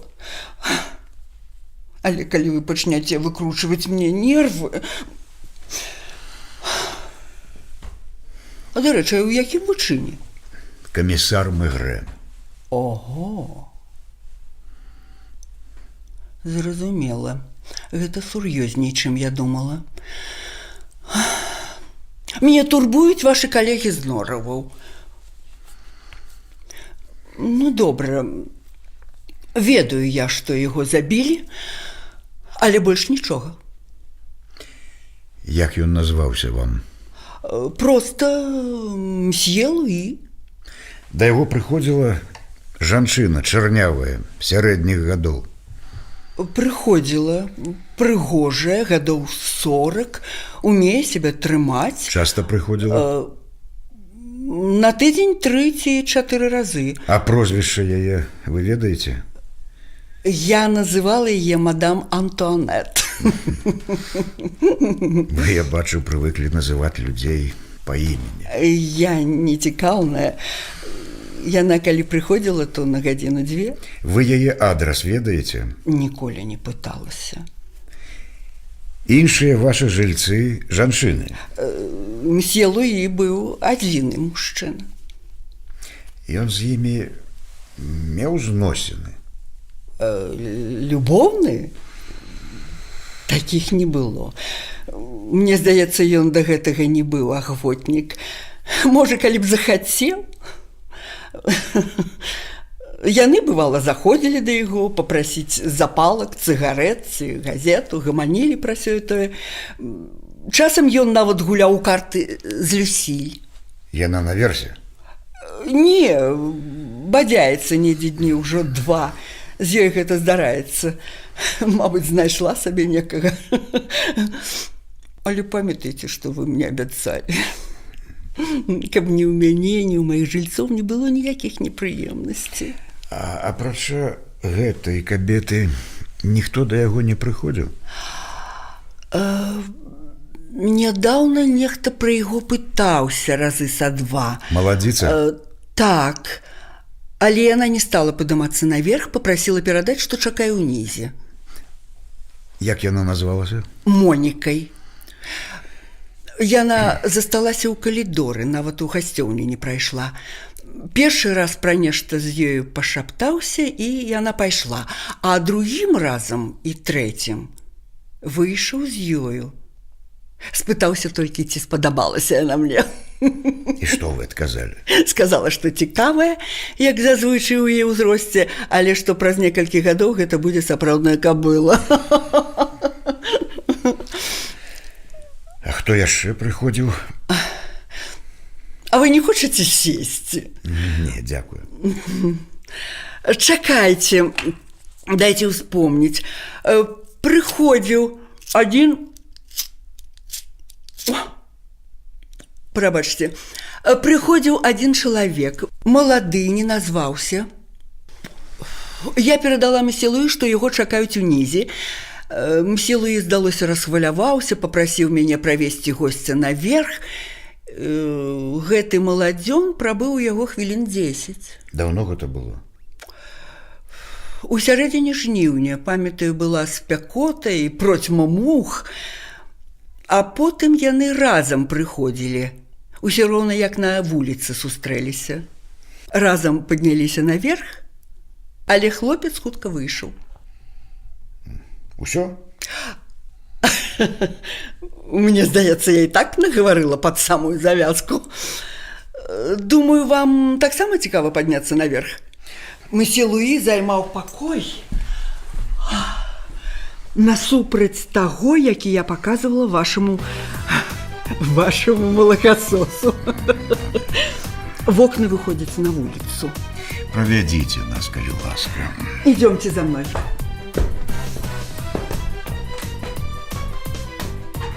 Не забывайтеся, что обяцали мне. Калі пакрыўдзіце мяне, я заявлю на суде, что вы хлусіце. Не бойся, Івета! Гэта не з нораваў!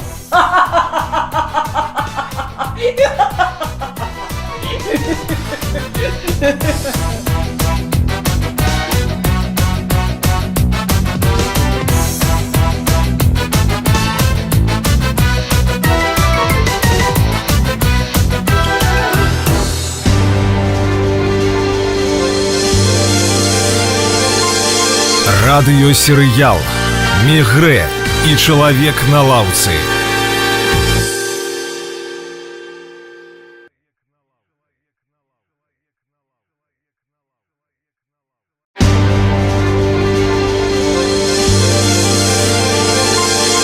Радыёсерыял «Мегрэ и человек на лаўцы». 7-я серыя. Антуанета Машер.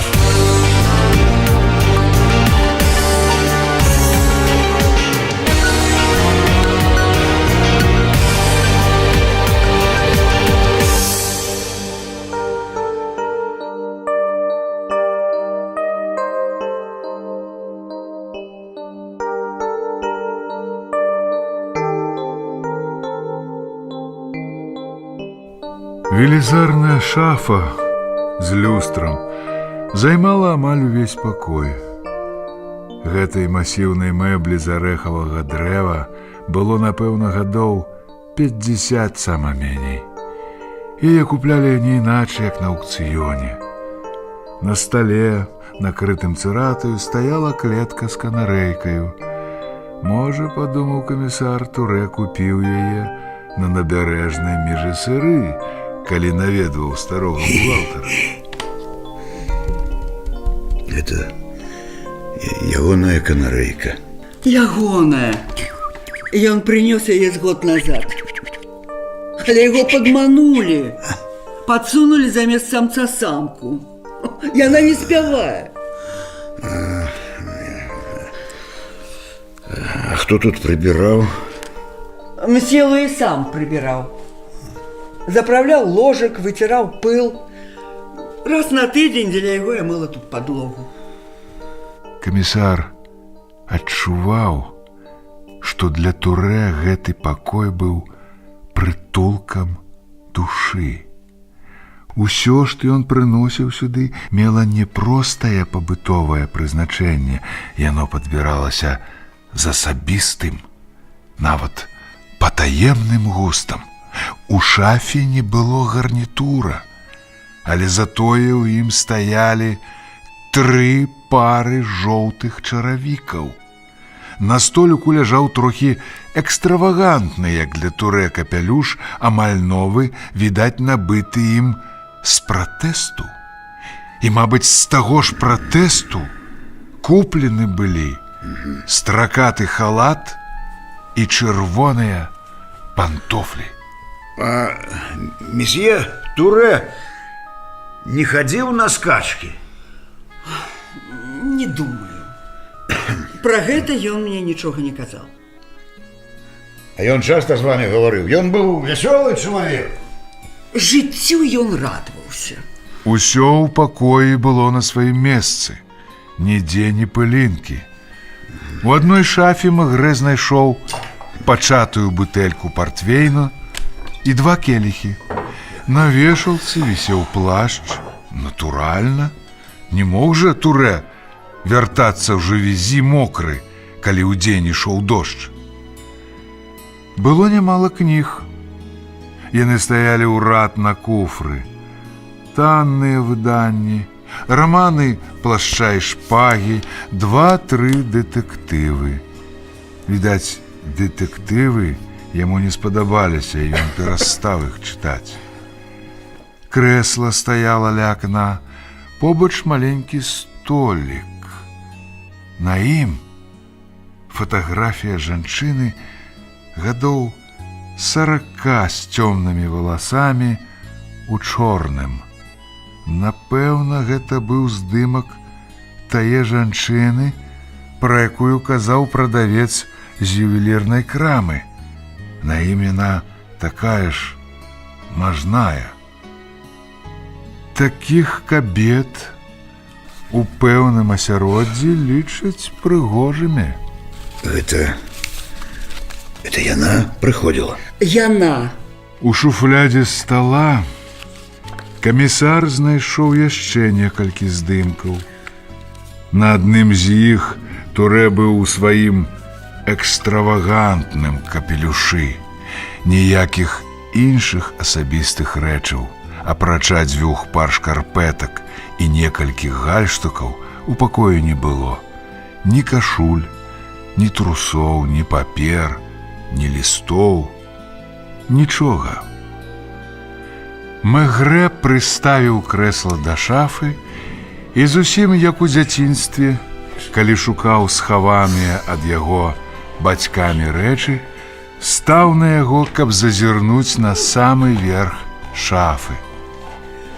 Там быў густы слой пылу, які, аднак, не паспеў яшчэ асесці на квадраце памерам прыблізна з канверт.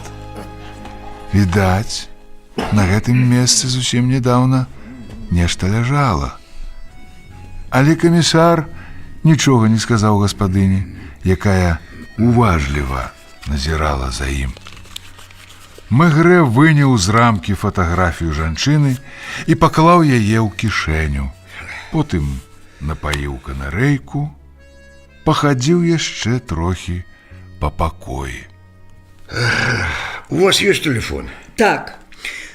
Дайте мне, коли ласка, номер. Может, мне придется позвонить, как что-нибудь запытать. Бастилия 2251.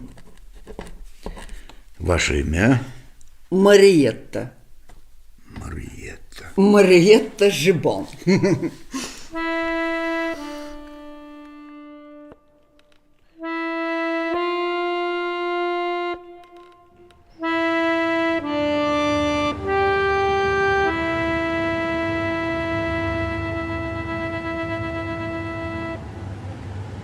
Лапуэнт і Мегрэ нырнулі ў машыну.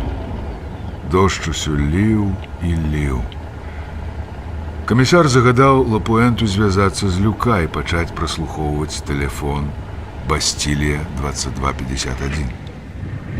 Мегрэ назваў шафёру адрас мадам Леон. Па дарозе спыніліся каля кандытарскай, дзе ён купіў скрыначку шакаладных цукерак. Выйшаўшы перад крамаю мадам Леон з машыны, Мегрэ схаваў цукеркі пад паліто, каб не прамоклі. Это вашей маці. Вы подумали про яе, а можа вы ёй самі аддадзіце? Прабачце, я на хвілінку. Я только хотел бы показать вам вось гэты фотаздымак. Да гэта ж мадам Машер? Адкуль вы яе ведаеце? Яна працавала ў каплану нядоўга, недзе з паўгода. А чаму вы паказалі мне яе фотаздымак? Гэта была сяброўка месье Луі. У той час, калі яны абое працавалі ў капланаў, вы нічога паміж імі не заўважылі? Магу паклясціся, што нічога паміж імі тады не было. Яна працавала на упакоўцы, там было 10 ці нават 15 жанчын. Ведаю, што яна была замужам за паліцэйскім. А чаму яна звольнілася? Здаецца, ёй прыйшлося аперироваться. Вялікі вам дзякуй. Прабачце, што зноў вас патурбаваў. Ну што вы, зусім вы мяне не патурбавалі.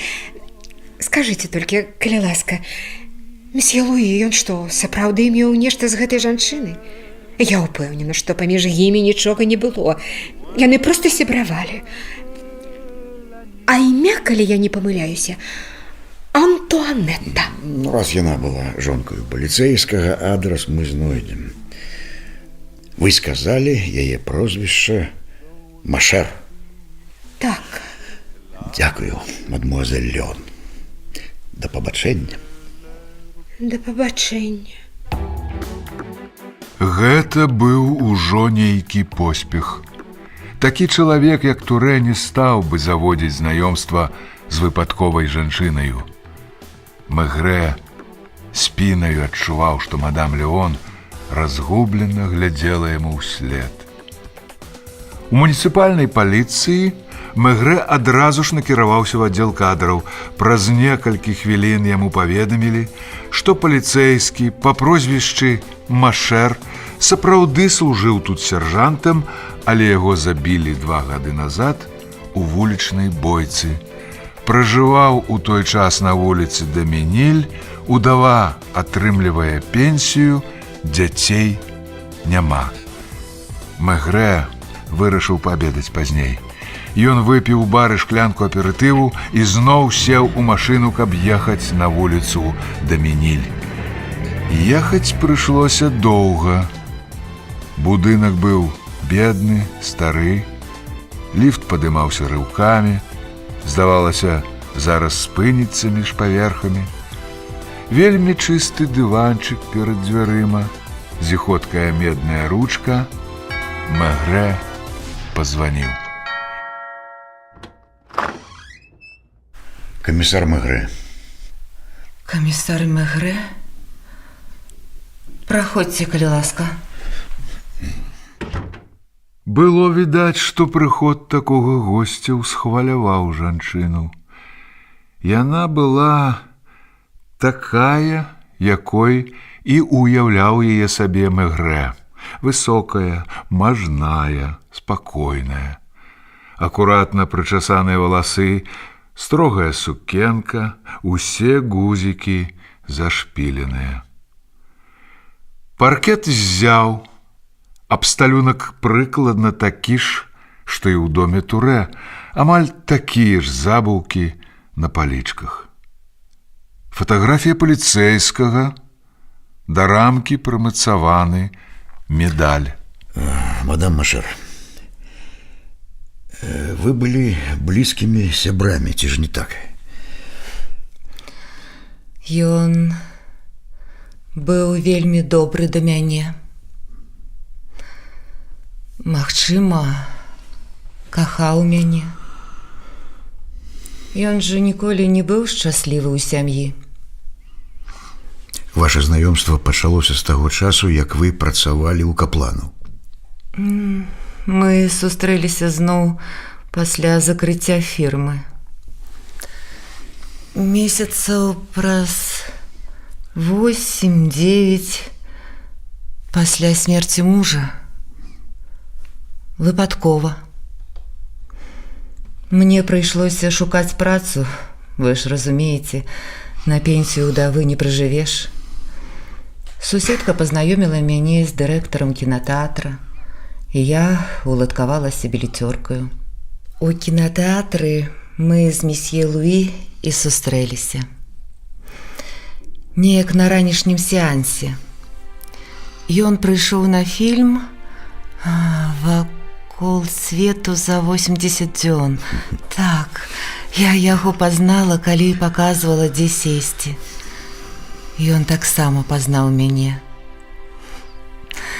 Ніякай асаблівай размовы тады між намі не было, але з тае пары ён стаў часта прыходзіць да нас і заўсёды на ранішнія сеансы. Аднаго разу прапанаваў мне схадзіць з ім у кафэ. Я згадзілася. Ён казаў, што нідзе не працуе? Не. Сказаў толькі, што ўдзень заўсёды вольны. І вы так і не даведаліся, чым ён займаўся? Не, я ніколі б не стала ў яго пра гэта пытацца. Куды ж вы, прабачце, хадзілі ўдваіх? Амаль заўсёды у адно і тое ж кафэ на вуліцы Сен-Антуан. Мы маглі гаварыць гадзінамі. Вы любіце пышкі? А адкуль вы ведаеце?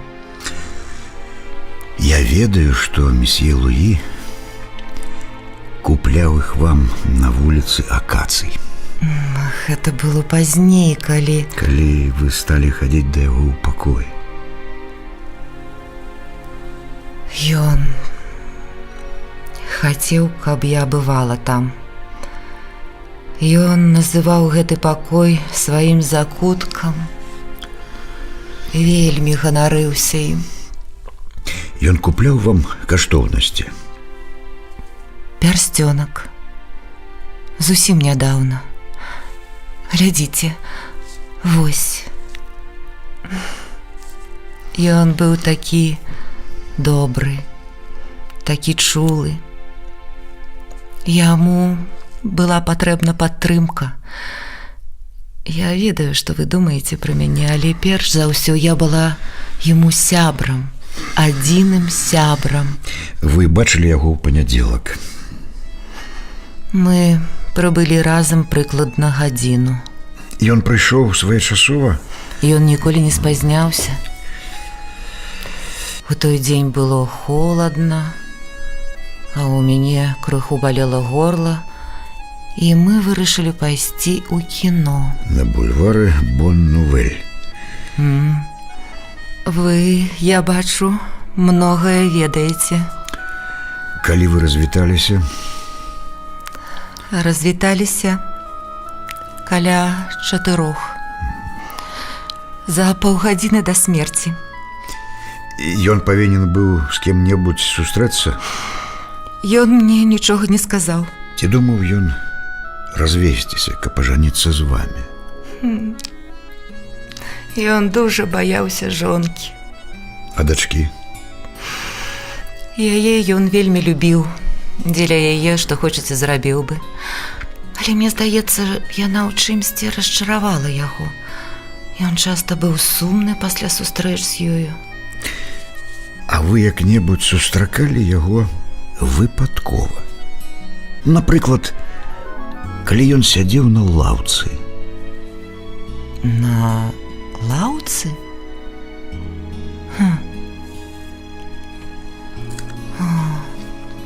Адзін раз. Так, неяк уранку, калі ішла ў краму. Так, ён размаўляў з нейкім хударлявым чалавекам, дзівачлівым. А чым ён вас здзівіў? Ён быў падобны на клоуна, толькі без грыму.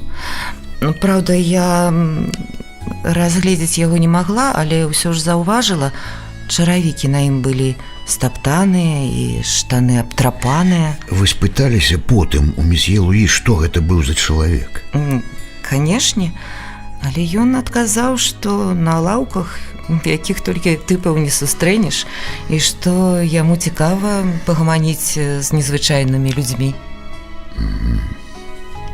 Мадам Машер, вам хацелася прыйсці на пахаванне? Я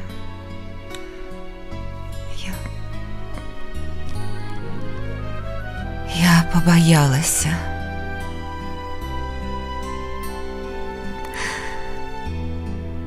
Праз дзень-два схаджу да яго на магілу.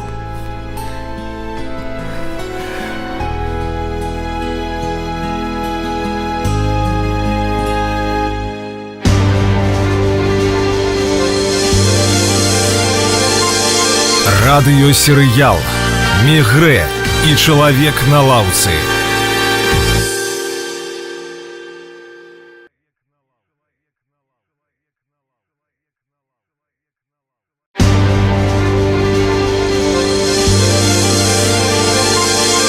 Радыёсерыял «Мегрэ» і «Чалавек на лаўцы». 8-я серыя. Расследаванне набывае хаду.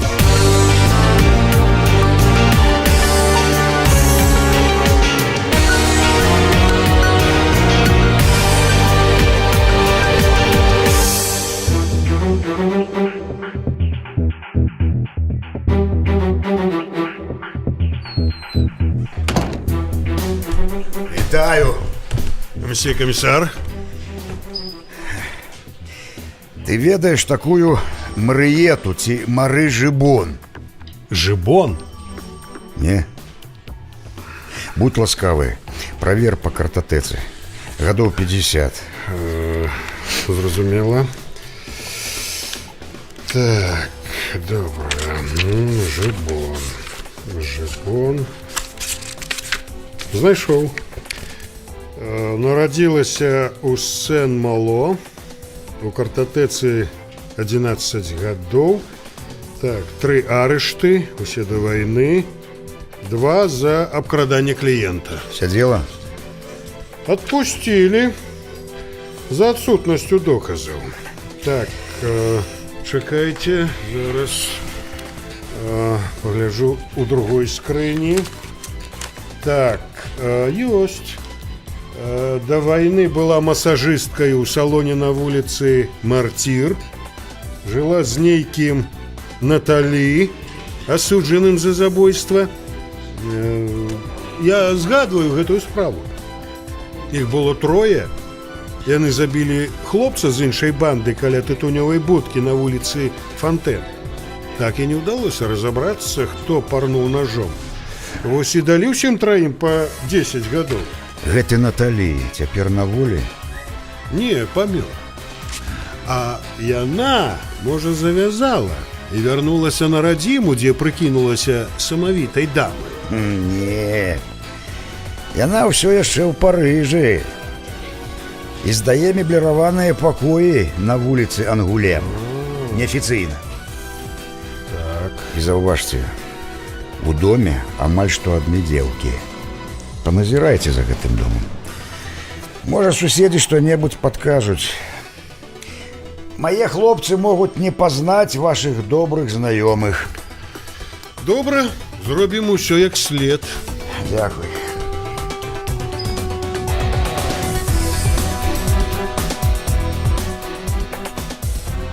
Прыйшоўшы ў свой кабінет, Мегрэ не паспеў сесці, як увайшоў Люка.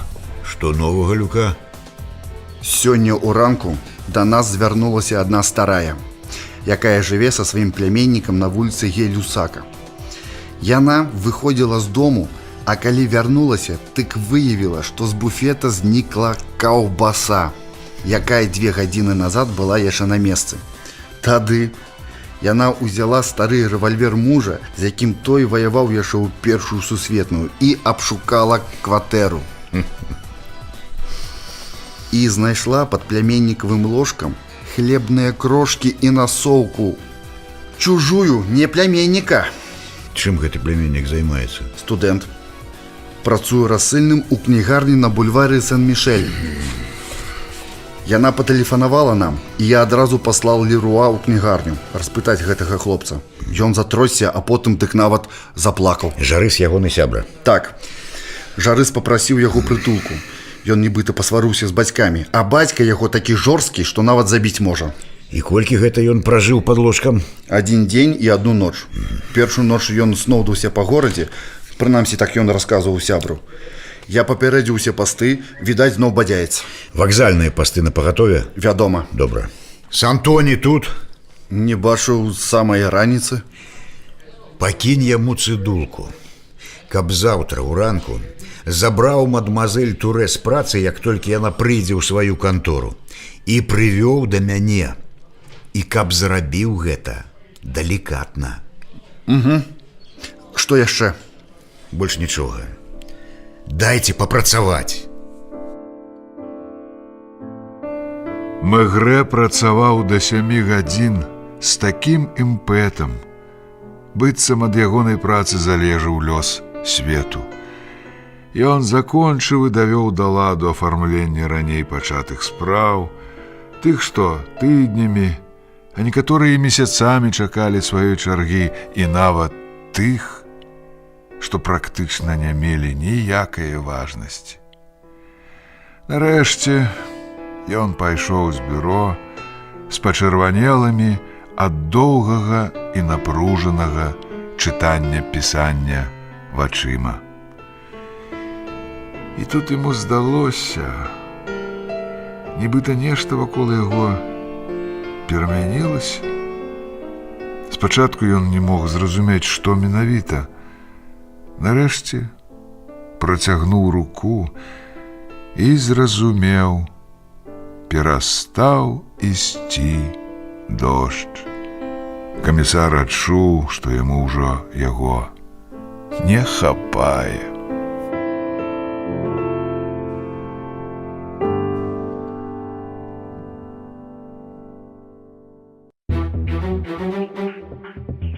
Нарэшце Мегрэ атрымаў ліст з фірмы, дзе быў зроблены нож, якім забілі Турэ. Фірма паведамляла, па нумары на дзяржальні удалося высветліць, што нож з вялікай партыі тавару, прададзенай аптавіку ў Марселі. Выходзіць, марна 5 інспектараў ажно 3 дні апытвалі ледь не ўсіх парыжскіх гандляроў нажамі. Праслухоўванне тэлефона Марыеты Жыбон нічога не дало, а ніводнага званка. Назіраючы за домам, інспектар з аддзела нораваў таксама нічога не заўважыў. Моніка Турэ сядзела ў клетцы. Так Мегрэ называў прыёмную. Камісар даваў ёй настояцца. Многія ў гэтай чакальні гублялі ўпэўненасць. З-за шклёнай чакальні было добра відаць калідор аддзялення. Сноўдалі туды назад інспектары з пульхнымі папкамі, правялі арыштаванага ў кайданках, потым нейкую заплаканую жанчыну, аднак на дзяўчыну, здавалася, нішто не дзейнічала. Яна захоўвала поўны спакой, хоць за гэты час у кабінет да Мегрэ выклікалі ўжо ўсіх наведвальнікаў. Час ад часу Мегрэ пасылаў каго-небудзь зірнуць на яе. Дзяўчына па-ранейшаму сядзела моўчкі, нічога не рабіла і заставалася зусім спакойная. Камісар дзівіўся. Пасядзеўшы гадзіну ў клетцы, мала хто не пачынаў нервавацца. Нарэшце, калі прайшло 1,5 гадзіны, Мегрэ загадаў запрасіць яе. Ён сустраў дзяўчыну стоячы і папрасіў прабачэння. Прабачце, мадемуазель, што прымусіў вас чакаць. Мне хацелася б паговорыць з вами грунтоўна. Я быў вымушаны вырашыць спешныя справы. Я разумею, месье камісар. Праходзьце за мной, калі ласка. Сядайце, калі ласка. Дзяўчына села, паправіла прычоску, акуратна паклала сумку на калені. Мегрэ збіраўся пачаць допыт з музыкай, паступова і непрыкметна завесці дзяўчыну ў тупік, каб змусіць сказаць праўду. Вы дазволіце люльку? Дыму я не баюся. Бацька курыў і дзядзькі таксама. Мадемуазель Моніка, вы вельмі любіце сваю маці? Не. Вы хочаце сказаць, што не ладзіце з ёю? Я яе ненавіджу. Вы ж былі ў нас дома. Бачылі яе? Яна думае толькі пра сябе, пра сваё становішча ў грамадстве, пра сваю старасць. Злуецца, што выйшла замуж не так удала, як сёстры, і што ёй прыходзіцца рабіць выгляд, што яна жыве не горш. А бацьку вы любілі? Я думаю, не вельмі прыемна гаварыць пра гэта цяпер. Яго можна было толькі пашкадаваць. Ён нічога не рабіў, каб палепшыць сваё становішча. У чым палепшыць? Ва ўсім. Я вось дык толькі і думаю пра тое, каб палепшыць нашае так званае жыццё. Мне яно абрыдла. У мяне адна мэта з'ехаць. Выйсці замуж?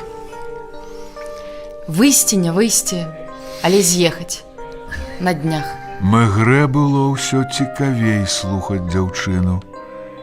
Ён нават забыўся на сваю люльку, і яму прыйшлося запальваць яе 2 разы. Камісар чакаў, што дзяўчына расхвалюецца, але тая, відаць, падрыхтавалася да падобных пытанняў. Інакш растлумачыць яе поўны спакой ніяк было нельга. Скажыце, а калі вы даведаліся,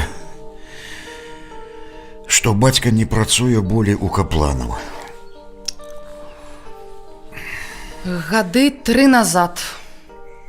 Не памятаю дакладна. У студзені ці лютым выпадкова. Неяк пад вечар я разносіла квіткі. Дык вось, мне трэба было якраз у той самы дом, у двары якога была бацькава кантора. Было ўжо цёмна, а святло ў ёй не гарэла. Я спыталася ў кансьержкі, у чым прычына, і тая сказала, што фірма капланаў закрылася.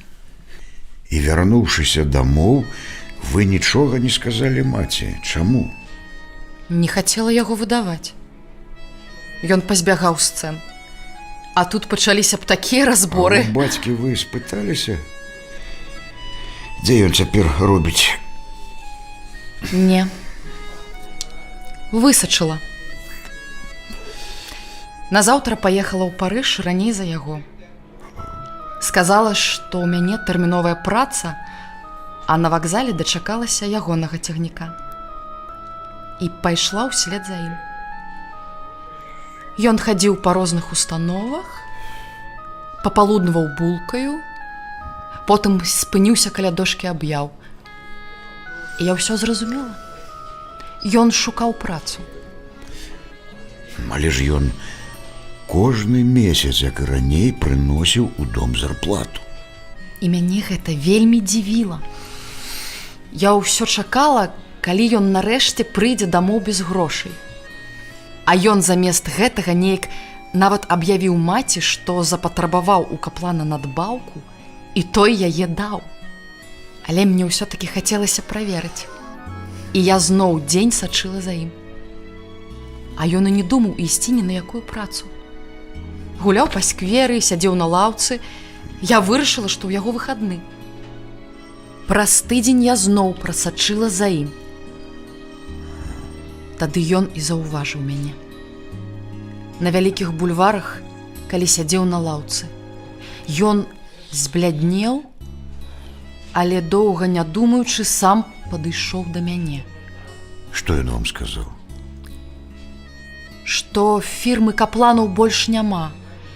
Што ён застаўся без працы, але не кажа нічога маці, каб не турбаваць яе, бо ўпэўнены, што хутка знойдзе новую працу.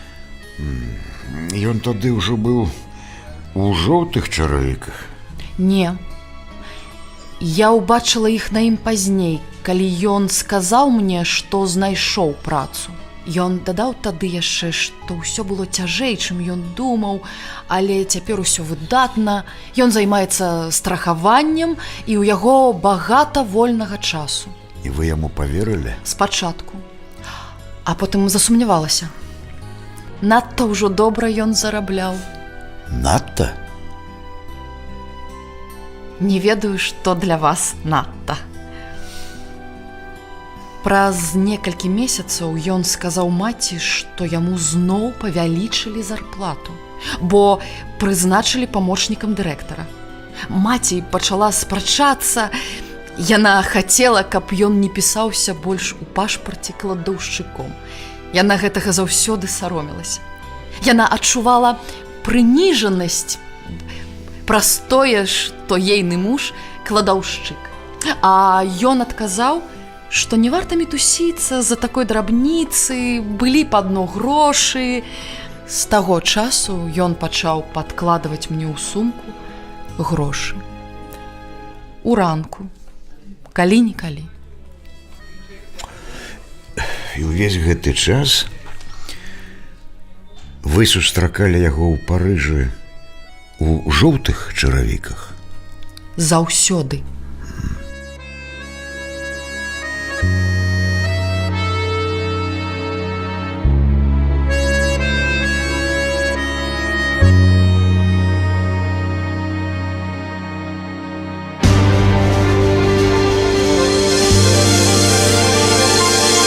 Радыёсерыял «Мегрэ» і «Чалавек на лаўцы».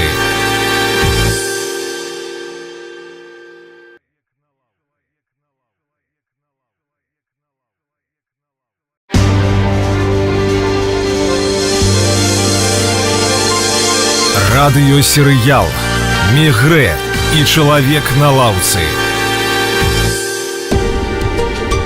9 серия. Моника.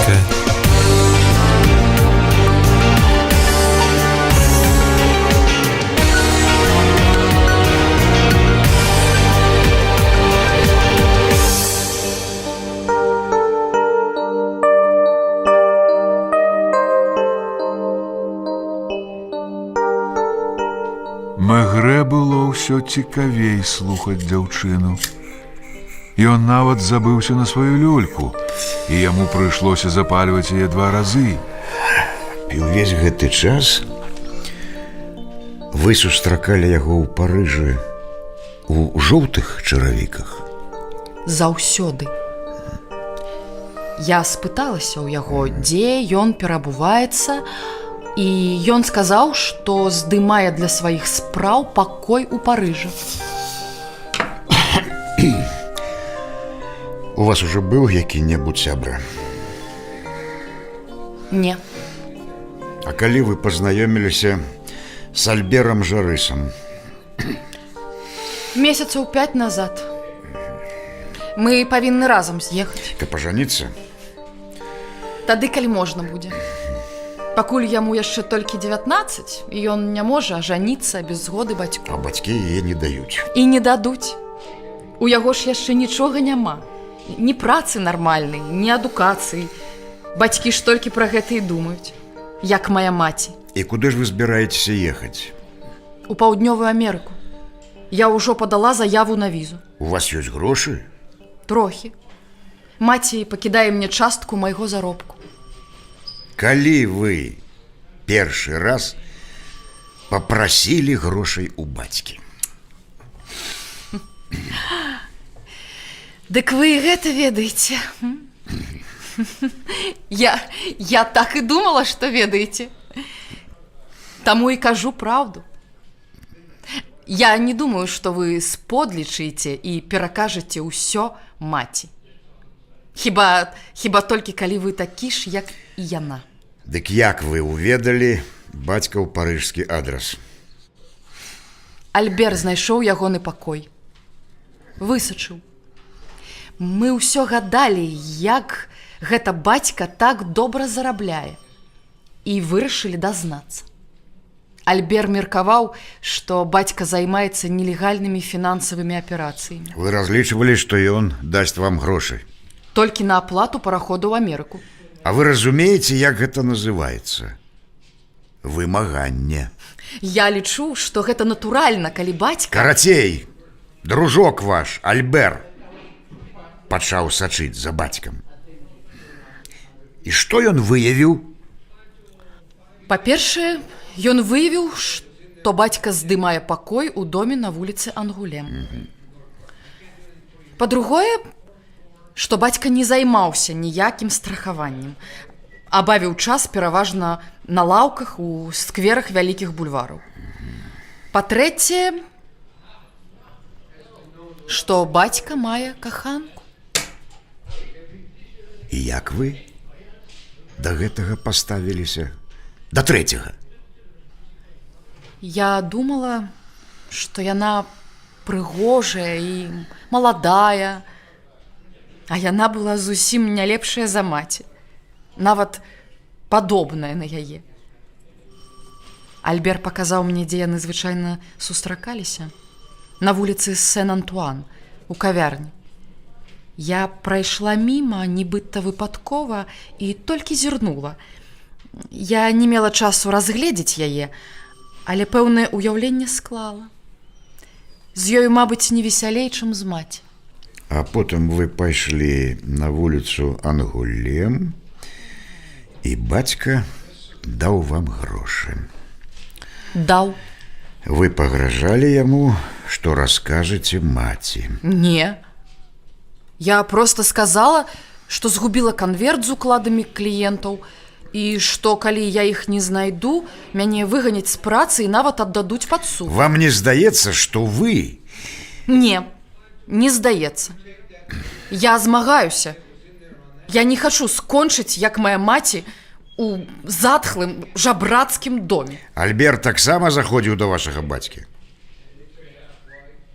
Я пра гэта нічога не ведаю. Вы, милая моя, маніце. Чаму вы, калі гаворка заходзіць пра Альбера, хлусіце? Таму, што з тае пары, як забілі бацьку, я адчуваю, што Альберу будуць чыніць непрыемнасці. А вы ведаеце, што ён паспеў знікнуць? Ён мне званіў перад тым, як знік. 2 дні назад. Ён быў вельмі ўсхваляваны. Ён перакананы, што яго абвінавацяць у забойстве. Чаму? Таму што ён заходзіў на вуліцу Ангулем. Калі вы зразумелі, што мы напалі на яго след? Калі ваш інспектор сустрэўся з гэтую пляткаркаю, Блянш. Яна мяне ненавідзіць. Потым выхвалялася ў аддзеле, што нагаварыла дастаткова, каб збіць з мяне, як яна сказала, пыху. Я хацела падбадзёрыць Альбера. Сказала яму, што не трэба хавацца. Гэтым адно навядзеш на сябе падазрэнне. Але ён не паслухаўся. А якія ў вас ёсць доказы, што ён сапраўды не забіў вашага бацьку? А навошта яму было яго забіваць? Мы ж з Альберам пры жаданні маглі атрымаць ад яго любыя грошы. А калі б бацька адмовіўся? Ён не змог бы. Альберу трэба было адно – сказаць, што ён раскажа ўсё маёй маці. Я ведаю, кім вы мяне лічыце, але калі б вы пражылі лепшыя гады ў Жувезі, ды яшчэ ў такім доме, як наш... Вы бачылі бацьку ў дзень смерці? Не. Альбер таксама не? Я амаль упэўнена. Мы ў той дзень, як звычайна разам абедалі, і пра бацьку нават не загаварылі. Вы ведалі, куды бацька звычайна хаваў свае грошы? Наколькі я зразумеў, ваша маці мела звычку правяраць увечары ягоны кашалёк, выходзіць, ваш бацька не мог вярнуцца дамоў, маючы ў кішэні грошай больш, чым магло быць, калі ён працаваў у капланаў. Так. Яна заўсёды гэта рабіла. Таму што аднойчы, гадоў 10 назад, маці знайшла на ягонай насоўцы сляды губной памады. Я добра запомніла гэты выпадак. Бацькі тады яшчэ не надта зважалі на мяне. А маці вусны не фарбуе. Бацька кляўся, што адной жанчыне ў яго на працы стала блага, і ён змачыў насоўку шкіпінарам і правёў ёй па вуснах. Таму сляды. Прабачце. А грошы ён хаваў у сваім пакоі на вуліцы Ангулем. Наверсе шафы. Аднаго разу, калі я прыйшла да яго папрасіць грошай, ён залез на крэсла і дастаў з шафы жоўты канверт. У ім былі 1000-франкавыя білеты. Вялікі пачак. Альбер пра гэта ведаў? Ведаў. Але я ўпэўнена, што не ён забіў бацьку. Ды ён бы і ножом ударыць не мог. Неяк ён парэзаў сабе сцізорыкам палец, дык ледзь не самлеў, як кроў убачыў. Вы, прабачце, жывяце з ім? Няўжо вы думаеце, што ў наш час... Дзе вы сустракаецеся? А дзе прыйдзецца? У Парыжы хапае месцаў для гэтага. Вы, можа, скажаце, што паліцыя пра гэта нічога не ведае? Ну што ж, падсумуем гутарку. Па-першае, зусім відавочна, што вы шантажыравалі бацьку. Згодны? Па-другое, колькі за ім не сачылі, так і не ўведалі, як жа ён зарабляе грошы. А мы і не надта стараліся ўведаць. Разумею.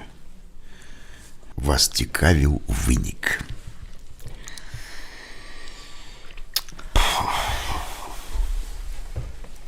Цяпер вы ведаеце ўсё. Заўважце, я не разыгрывала сябе святую. А што вы думаеце пра мяне? Дык мне гэта ўсё роўна. Вы нічога не раскажаце маці? Я б не хацела сцэн. Разумею. Я хацеў бы пагаварыць з Альберам. Калі б гэта залежала ад мяне, то ён прыйшоў бы сюды сёння ж. Але ён дурань. Сядзіць цяпер у якой-небудзь бярлозе і калоціцца.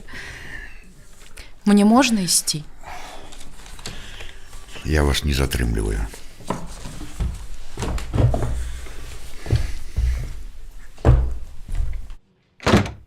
Але калі яна выйшла, Мегрэ ўспомніў, што забыўся задаць Моніцы адно важнае пытанне. Хто, ён ці яна, захоўваў у сябе грошы на параход у Амерыку?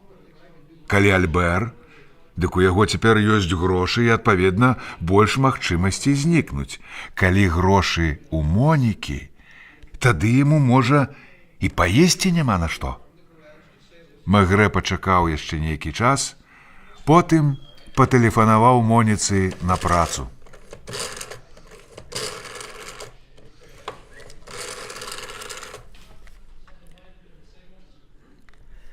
Я хотел бы поговорить с мадемуазель Моникой Туре. Алло? Не радуйтесь. Это не Альбер.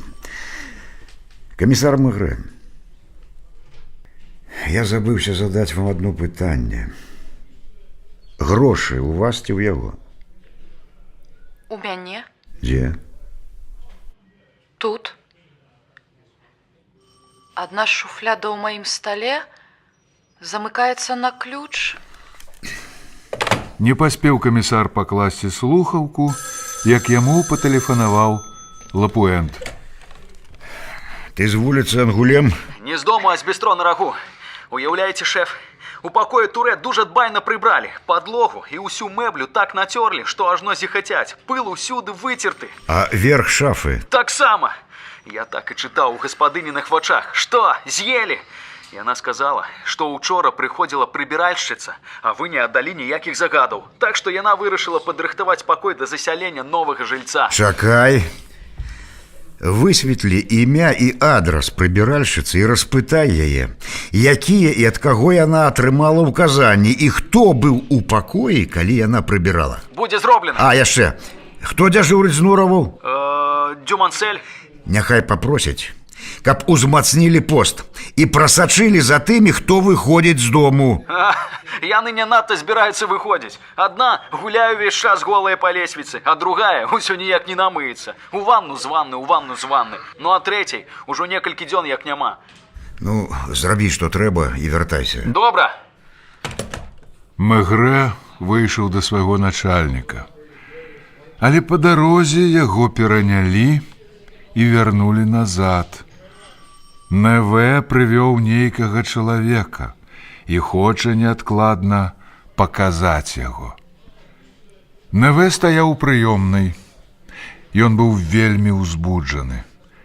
Побач з ім сядзеў на крэсле нейкі надзіва цікавы тып.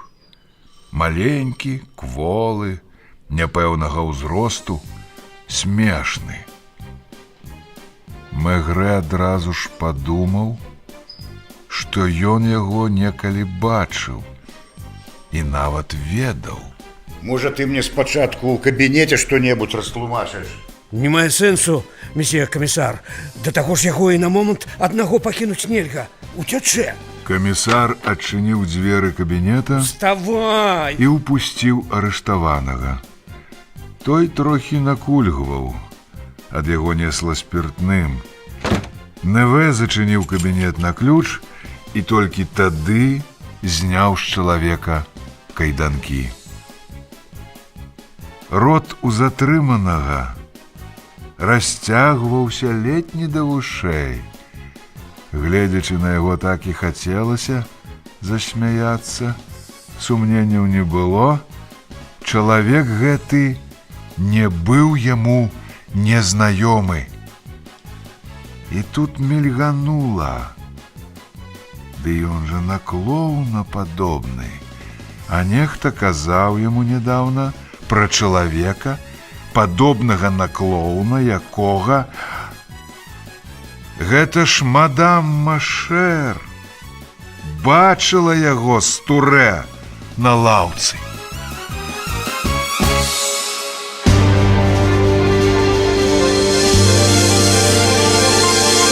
Радыёсерыял «Мегрэ и человек на лаўцы».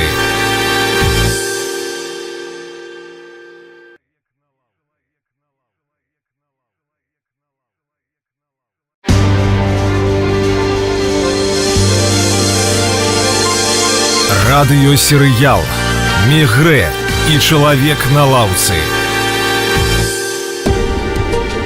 10-я серия «Человек-павук».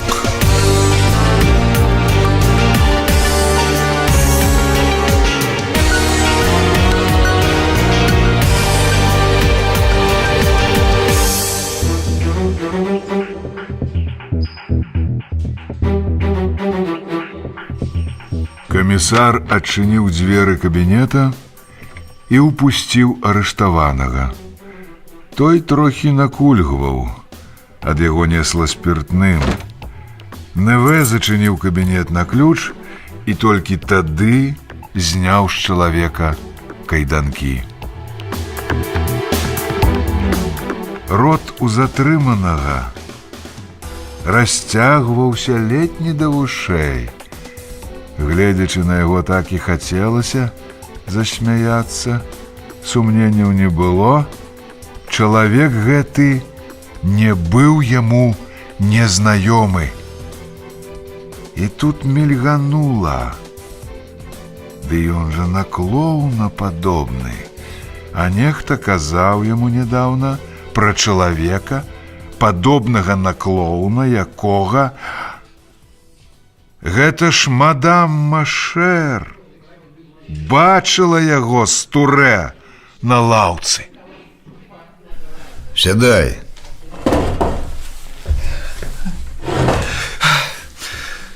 Дякую, начальник. Інспектор Неве быў настолькі ўзбуджаны сваім поспехам, што прадстаўляў арыштаванага так, нібыта аб'яўляў нумар у цырку.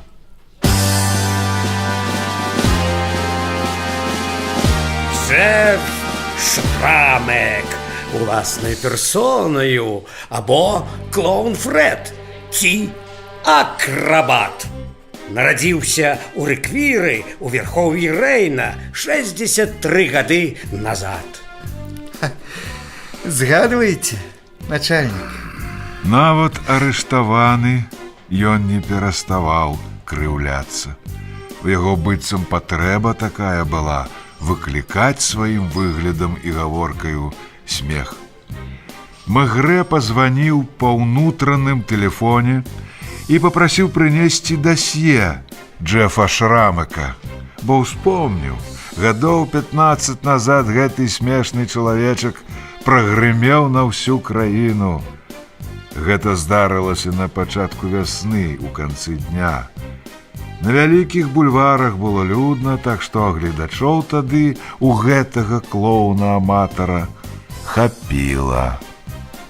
Нехта заўважыў, што ў акне высокага дома насупраць перамяшчалася святло ліхтарыка. Паднялі трывогу, прымчалася паліцыя, людзі, як заўсёды, збіліся ў натоўп, хоць большасць, вядома, нават і не пачула яшчэ, што ж тут такое здарылася. А чакала іх між тым неверагоднае двухгадзіннае прадстаўленне з камічнымі драматычнымі нумарамі ў перамешку. Сабралася столькі людзей, што паліцыя вымушана была паставіць загароды. Калі злодзей зразумеў, што яго ловіць, ён адчыніў акно і папоўз уверх па фасадзе, трымаючыся за вадасцёкавую трубу. Яму ўдалося дабрацца да карніза наступнага паверха, але там у акне з'явіўся паліцэйскі. І злодзей папоўз вышэй. Жанчыны ўнізе крычалі ад жаху. Гэта была адна з самых фантастычных пагонь у гісторыі французскай паліцыі. Злодзей пацяшаў публіку больш за любога цыркача. Паліцэйскія бегалі ў сярэдзіне будынка і, падымаючыся з паверха на паверх, адчынялі вокны, а ўцякач узбіраўся ўсё вышэй і вышэй. Нарэшце яму ўдалося дасягнуць даху, такога стромкага, што паліцэйскія адмовіліся штурмаваць яго. А ён, не ведаючы ніякага страху, пераскокваў з даху на дах, пакуль не дабраўся такім чынам да вуліцы Дідро, дзе і знік раптам у акенцы на гары. Ніхто не ведаў, ці ёсць у яго зброя і што ён зрабіў, але па натоўпе пайшла пагалоска, што ён забіў некалькі чалавек. Нарэшце злодзея ўдалося схапіць на даху дома недзе на вуліцы Гранж-Батальер. Потым газеты пісалі, што ў гэты момант у яго нават дыханне было роўнае. Ён смяяўся з няўклюдных паліцэйскіх, і калі яго ўпіхвалі ў варанок, вывернуўся як вуш і знік у натоўпе. Газеты яшчэ тыдзень смакавалі усялякія акалічнасці пагоні за акрабатам, гэтак празвалі Шрамака. Нарэшце яго ўзялі, але зусім выпадкова на скачках.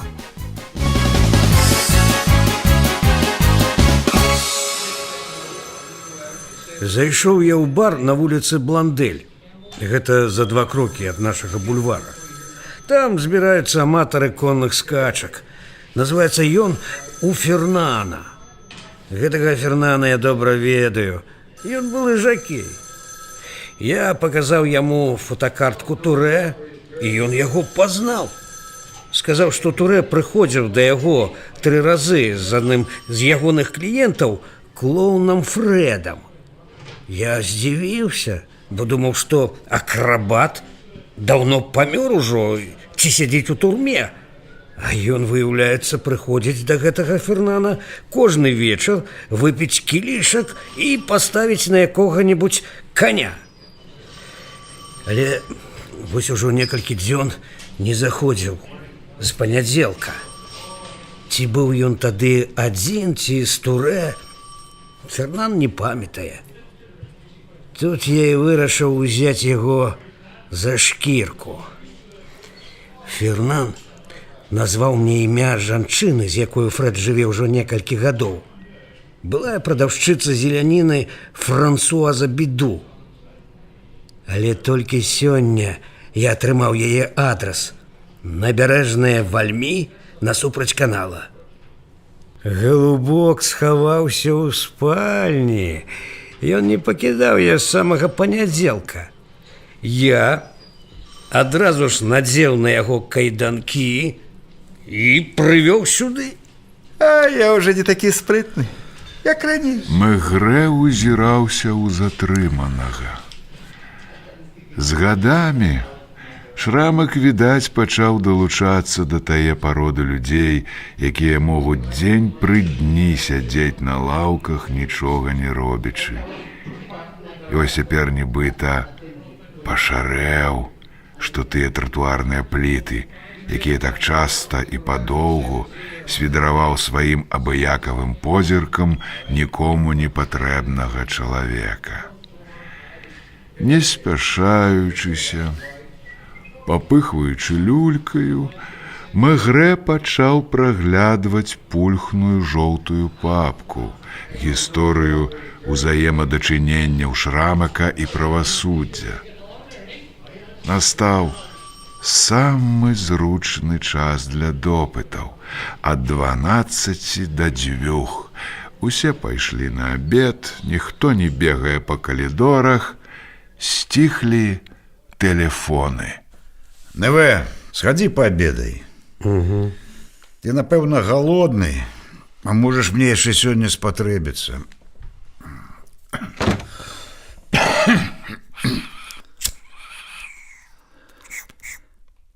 Ну, а зараз поговорим.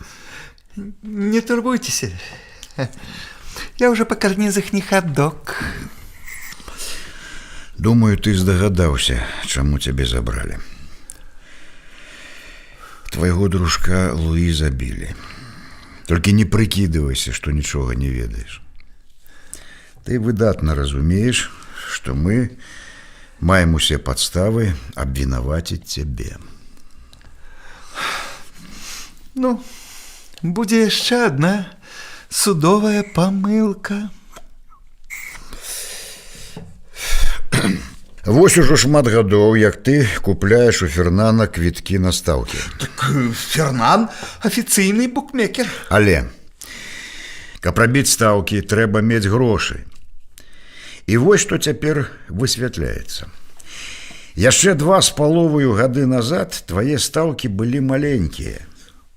Ты прайграваў, і Фернан паіў цябе ў крэдыт. Але вось ужо 2,5 гады ты ставіш буйныя сумы. Зноў прайграеш, а праз некалькі дзён зноў на кані. У мінулую суботу ты зноў паставіў буйную суму. Адкуль у цябе грошы? А у мяне жонка працуе. Кім? Ну, прыбіральшчыцай. Смяейся з мяне. Месье Мегрэ, я б сабе такога ніколі ў жыцці не дазволіў. А я табе ўсё-таки скажу. Дрэнныя твае справы. Некалькі чалавек бачылі цябе з месье Луі, справай якога мы цяпер займаемся. Але яшчэ 2,5 гады назад, 2,5, Джеф, ён не меў працы і клаў зубы на паліцу. І вось аднаго дня вы раптам разбагацелі. Расследаванне дакладна ўстановілі гэтую дату. Ведаю я гэтую паліцу. Сам на яе зубы клаў і не раз. А на даты у мяне дрэнная памяць. Хутка ты перастанеш смяяцца. Паўтараю, у суботу у цябе былі вялікія грошы, але ты спусціў іх за некалькі гадзін, а ў панядзелак у тупіку на бульвары Сен-Мартен забілі твайго падзельніка. Для мяне гэта вялікая страта. Ты ведаеш, што такое суд прысяжных?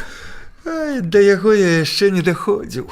Дык вось, прысяжныя людзі, з якімі не варта жартаваць, асабліва такому чалавеку, як ты, з такой судовай анкетаю. Ты маеш усе шансы, што яны прызнаюць цябе адзіным чалавекам, які ведаў, чым займаўся месье Луі, дзе хадзіў, і давядуць, што забіць яго было ў тваіх інтарэсах. Значыцца, яны будуць ідыётамі. Вось і ўсё, што я хацеў табе сказаць. Так, цяпер 1:30. Пакуль што мы тут удвух. У гадзіну дня вернецца суддзя Камільё, і я яго сюды запрашу. Сустракаліся некалі. О, злы дзядзька. Напэўна, пастарэў. Скажыце, калі ласка, а маладзейшага вы не знойдзеце? Ты маеш амаль гадзіну. Цыгареты у вас не будзе. А? О, дзякую.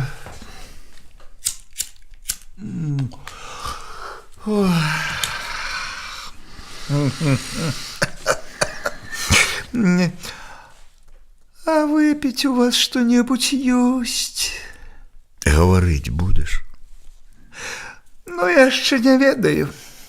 Я ўсё думаю. Ці ёсць у мяне што-небудзь такое, каб вам распавесці? Люка! Што яшчэ? Будь ласкавы, схадзі на набярэжную Вальмі і прывядзі сюды мадам Франсуазу Беду. Яна жыве...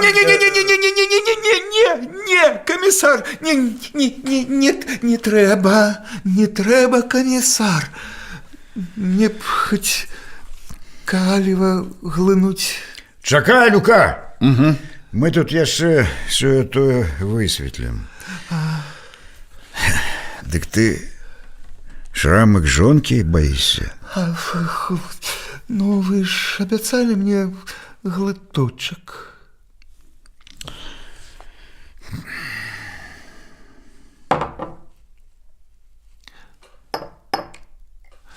О,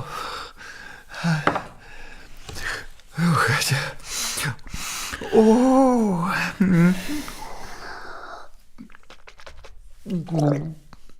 рассказывай. Хвилиночку. Дякую. Ну, задавайте питання.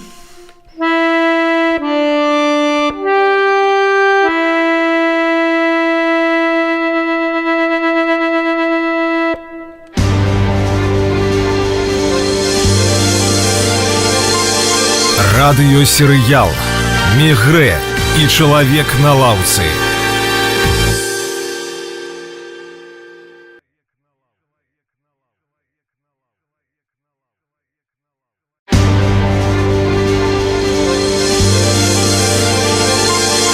Радыёсерыял «Мегрэ и человек на лаўцы». 11-я серия. Джефф Шрамек.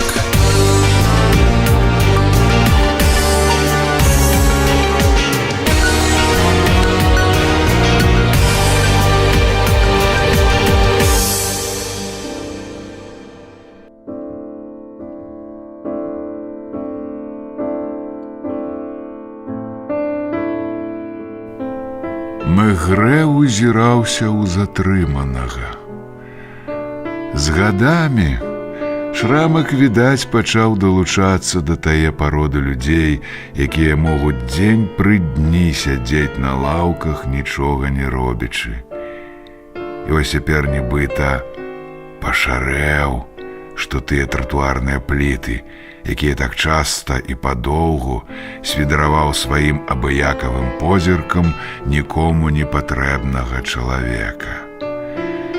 Не спяшаючыся, папыхваючы люлькаю, Мегрэ пачаў праглядваць пульхную жоўтую папку, гісторыю ўзаемадачыненняў Шрамака і правасуддзя.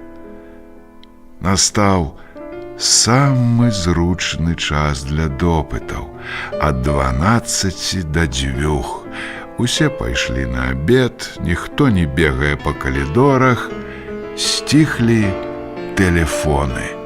Ну, задавайте пытанні. І заўважце, што я, як кажуць адвакаты, не спрабую парушаць следства. Дзе і як ты пазнаёміўся з Турэ?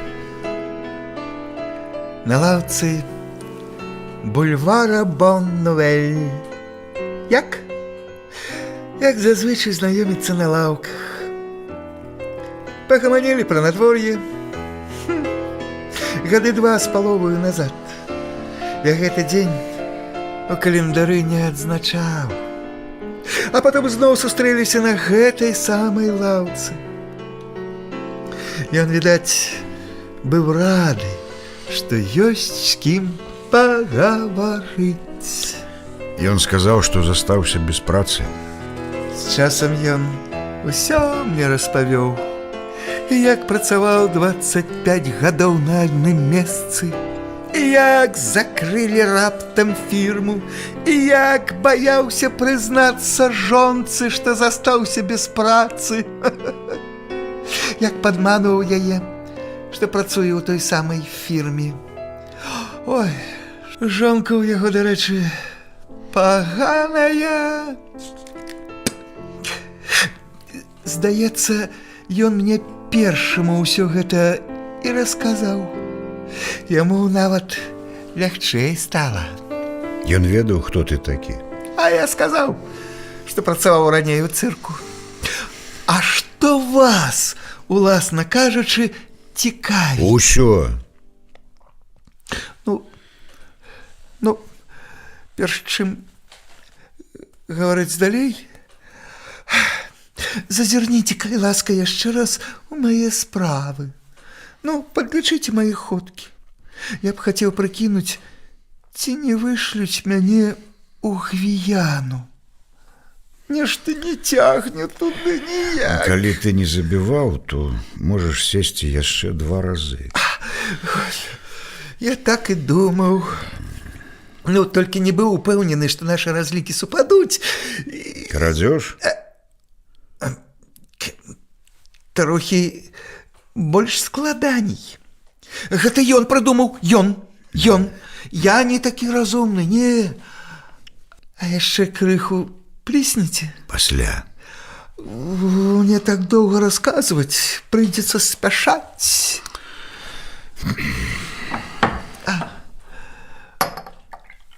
Дзякуй.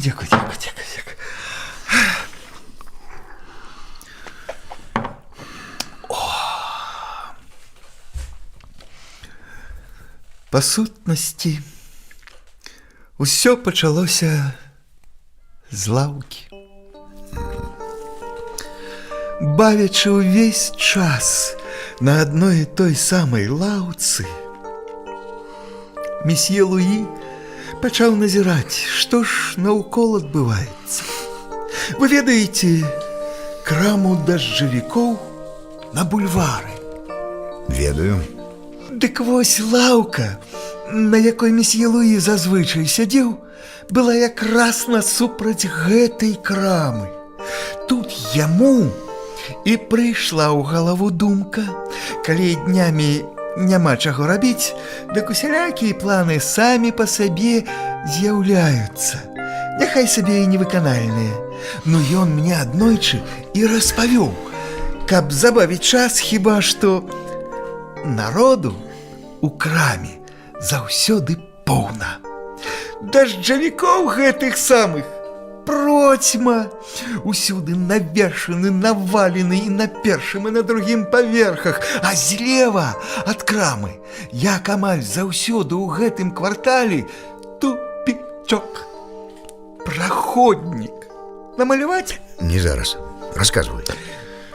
Дзіўная, кажа мне, справа. Як гэта ніхто яшчэ не абакраў гэтую краму? Гэта ж ну так проста. У абед, кажа ён мне, выходзяць апошнія пакупнікі, і прадаўцы ідуць есці. Гаспадар таксама. Гэты адыходзіць апошні і зачыняе дзверы. І калі хто-небудзь з наведвальнікаў застанецца ўсярэдзіне, думаеце, немагчыма? Ха-ха-ха! Я і сам так думаў. Але ж ён ужо добра ведаў, што перад тым, як пайсці на абед, прадаўцы ніколі нічога не правяраюць. А дажджавікоў процьма. Кеміце! Схавацца ў іх вось і ўся работа.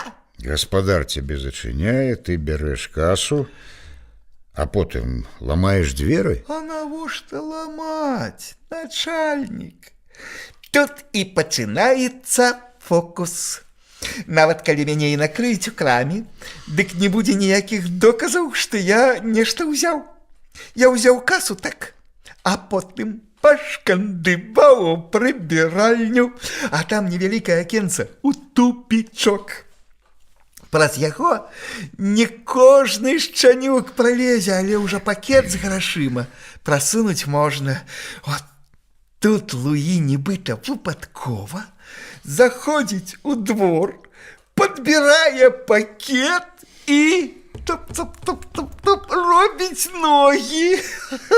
А я ізноў хаваюся сярод дажджавікоў і спакойна чакаю, калі ўсе прысунуцца назад. Толькі люду пабольшае, я спакойна выходжу, як і ўвайшоў. Грошы вы падзялілі? Па-брацку! Цяжэй за ўсё было угаварыць яго. Ён казаў, што прыдумаў гэта ўсё дзеля забавы. Спярша, як я яму прапанаваў, ён аж узвіўся. Што яго змусіла згадзіцца, дык гэта думка пра тое, што рана ці позна давядзецца здавацца жонцы. Да таго ж у задумы былі шматлікія перавагі. Вось, да прыкладу, павяжуць мяне, але ж няма ні ўзлому, ні пералезання праз сцяну. Справа чысцяк. Калі я і не памыляюся, дык дадуць на 2 гады меней. А? Мы яшчэ кодекс паглядзім. Ну, вось я вам усё і распавёў. Добра мы з Луі папрацавалі. Я ні аб чым не шкадую. Дажджавікі дазволілі нам працягнуць месяцы 3. Як па праўдзе, так я сваю долю хутка спаліў. На конях. Але Луі мяне падтрымліваў. Ну, а калі грошы скончыліся, знайшлі другую лаўку.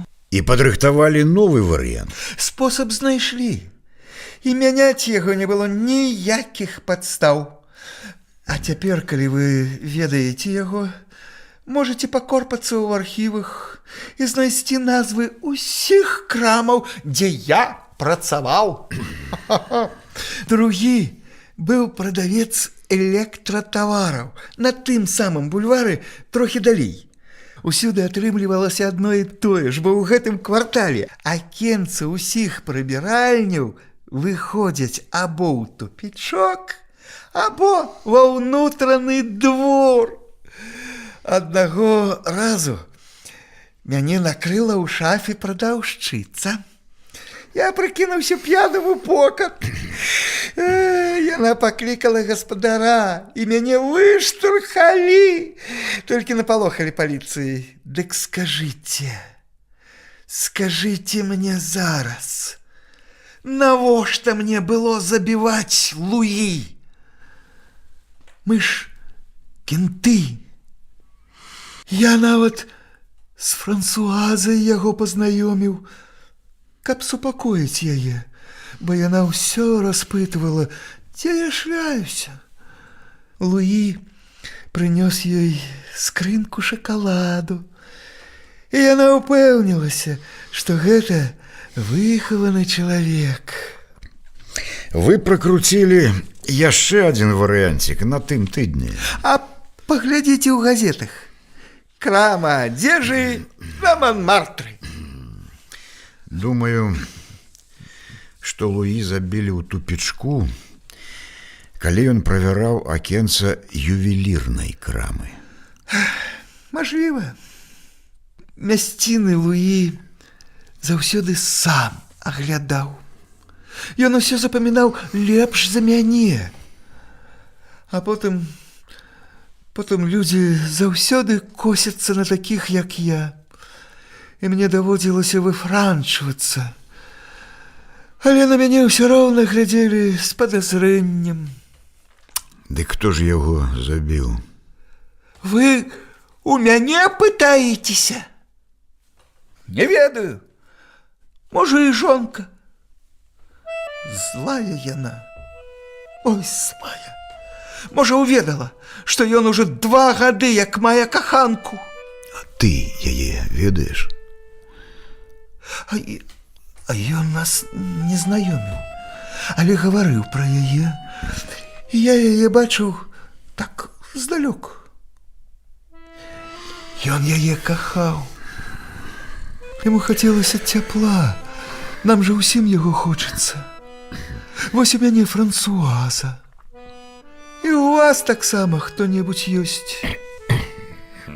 Яны ладзілі. Яны хадзілі разам у кіно. Сустракаліся ў кавярні. Яна пра ўсё ведала? Не, канешне. А хто ведаў? Ну, перш за ўсё, я. І Божа дачка. Вельмі ўжо ён з-за яе перажываў, усё баяўся, што яна старэе і робіцца падобная да маці. Яна ўсё грошы з яго выцягвала. Хто яшчэ мог ведаць пра вашыя справы? Паслухайце, месье камісар. Я не дуже важны чалавек, але стукачом ніколі не быў. Дык хто яшчэ ведаў?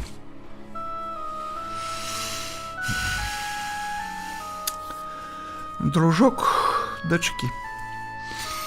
Гэта такі малойчык, за якога я і не прысягну. Ён днямі высочваў лыі, двойчы патрабаваў грошай. Можа, гэта дачка яго падбухторвала, а Луі аж накалаціўся. Гэтак баяўся, што смаркач раскажа ўсё жонцы. Ці ліст ананімны напіша. А ты яго ведаеш? Ведаю толькі, што зусім маладзён і зранку працую у нейкай кнігарні. Апошнім часам Луі ўсё роўна як чакаў бяды. Казаў, што далей так працягвацца не можа, што жонка пра ўсё даведаецца. Але ўсё роўна я, як даведаўся, што яго забілі, дык сам ледзь не грымнуўся. Колькі ў яго магло быць грошай з сабою? Я не ведаю. Я не ведаю, колькі было з сабою. Але за 2 дні да таго, ой, мы добра хапнулі. Ён меў звычку насіць грошы з сабою? У кішэні бывала насіў, так. Але трымаў іх у сваім пакоі. Самае смешнае ў ім было тое, што калі яму трэба было ўвечары вяртацца дамоў, дык ён ішоў на вуліцу Ангулем і мяняў чаравікі і гальштук. Аднаго разу забыўся і толькі на вакзале ўцяміў, дык прыйшлося ляцець назад, а дома сказаў, што спазніўся, бо на працы затрымаўся. А твоя Франсуаза ведае, адкуль грошы ў цябе бяруцца? Не. Па-першае, яна іх толькі частку бачыць. І то гэта ўжо тое, што пасля скачак застанецца. А па-другое, яна думае, што я па-ранейшаму абчышчаю кішэні у метро. Паклічце інспектара Люку.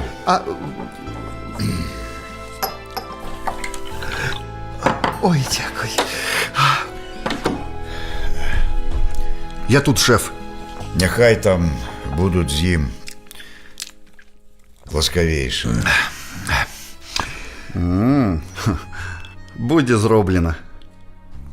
Дзякуй, месье камісар. Толькі не кажыце Франсуазе, што я на скачках прайграваў столькі грошай. А то яна мне перадач не будзе насіць.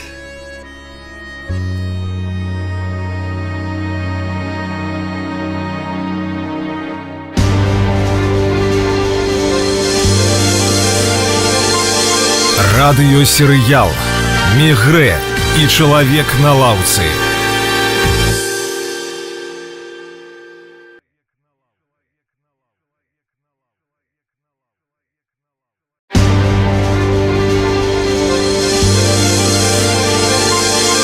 Радыёсерыял «Мегрэ» і «Чалавек на лаўцы». 12-я серия. Альбер Жарыс.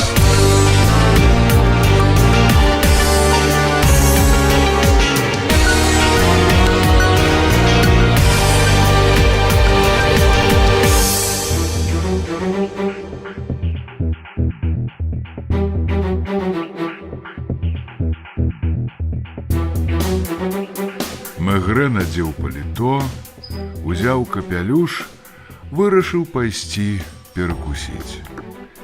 Ён спускаўся па лесвіцы, як раптам пачуў унізе нейкую валтузню. Нейкі маладзён з раскудлачанымі валасамі вырываўся з рук бамбізы сяржанта. У паліцэйскага была разадрана шчака. Хоть, Шанюк, упокоишься ты тяне, ложь малая, а то я тебе зараз увалю. Отпустите меня! Я ж вам кажу, что пойду сам! Сержант! Комісар, я його тільки що затримав на мості Сен-Мішель. Я його одразу ж признав, хотів утечи. Неправда. Ён хлусить. Я казав, что хочу бачить комиссара Мегре. Я сюда сам ішов, сам. Я комиссар Мегре. Можешь яго отпустить, прийти? Як хочете, але... Ён бил меня. Бил. Все равно як я нейкий... Стоять!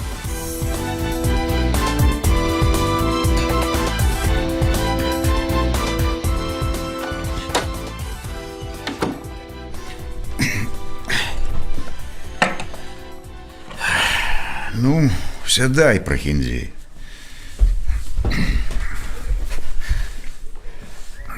Я не прохиндей. Не думал я, что комиссар Мегре ображает людей, не выслушавши их. Ты ел что-нибудь сегодня? Я не голодный.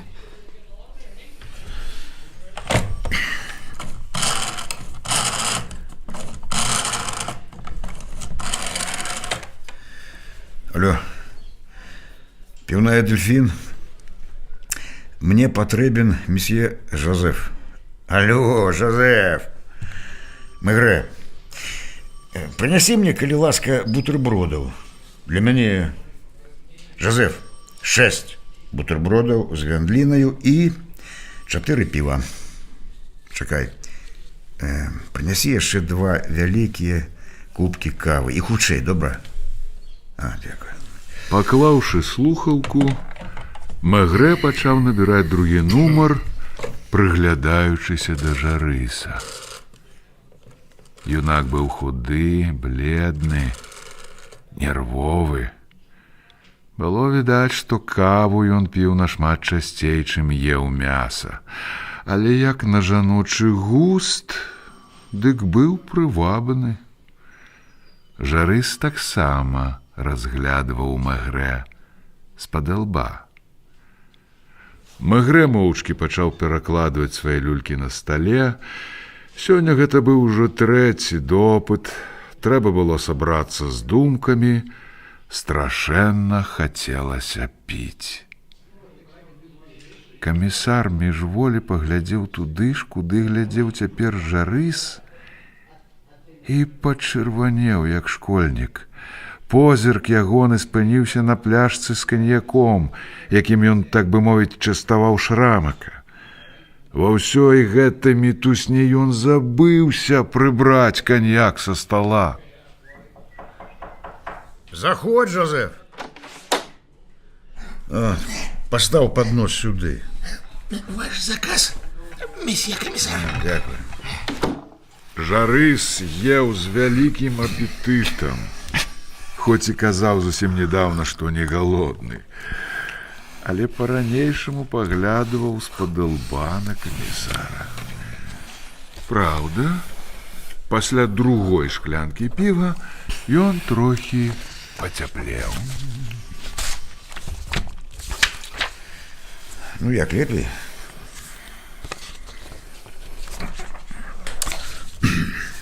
Дякую. Але чаму вы назвалі мяне прахіндзеем? Да гэтага мы яшчэ вернемся. Ты еш, еш.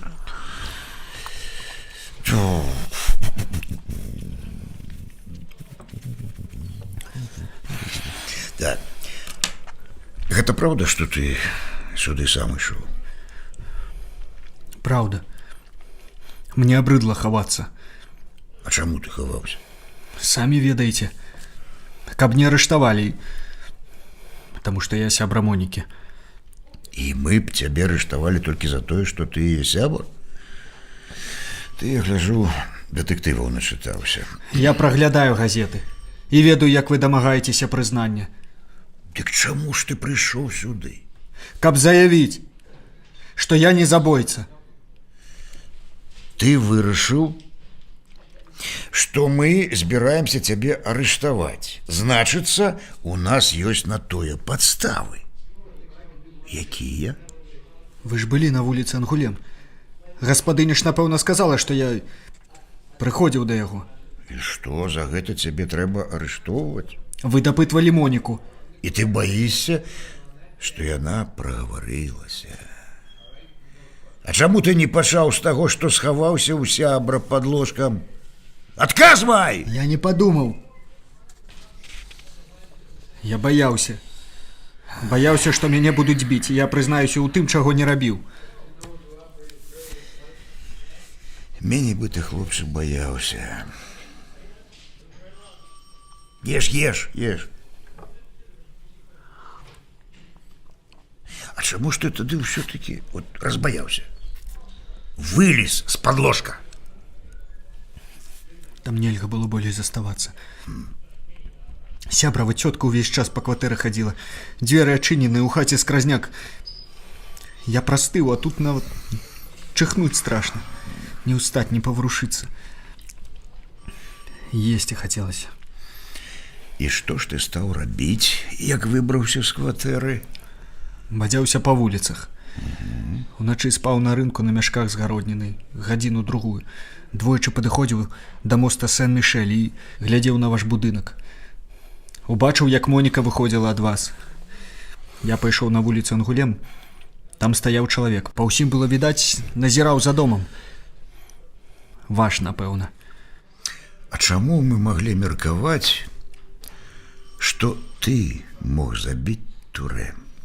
А вы што, не ведаеце, што я ў яго пазычыў грошы? Пазычыў? Ну, папрасіў, калі вам так болей падабаецца. Папрасіў? Што вы хочаце сказаць? Ёсць розныя спосабы прасіць. Між іншым, ёсць і такі. Калі чалавек, якога просяць, пастаўлены ў такія ўмовы, што не можа адмовіць. Называецца гэта шантаж. Ён і так бы даў грошы. Вы мяне блытаеце вашымі пытаннямі. Паміраю, хачу спаць. Выпей кавы.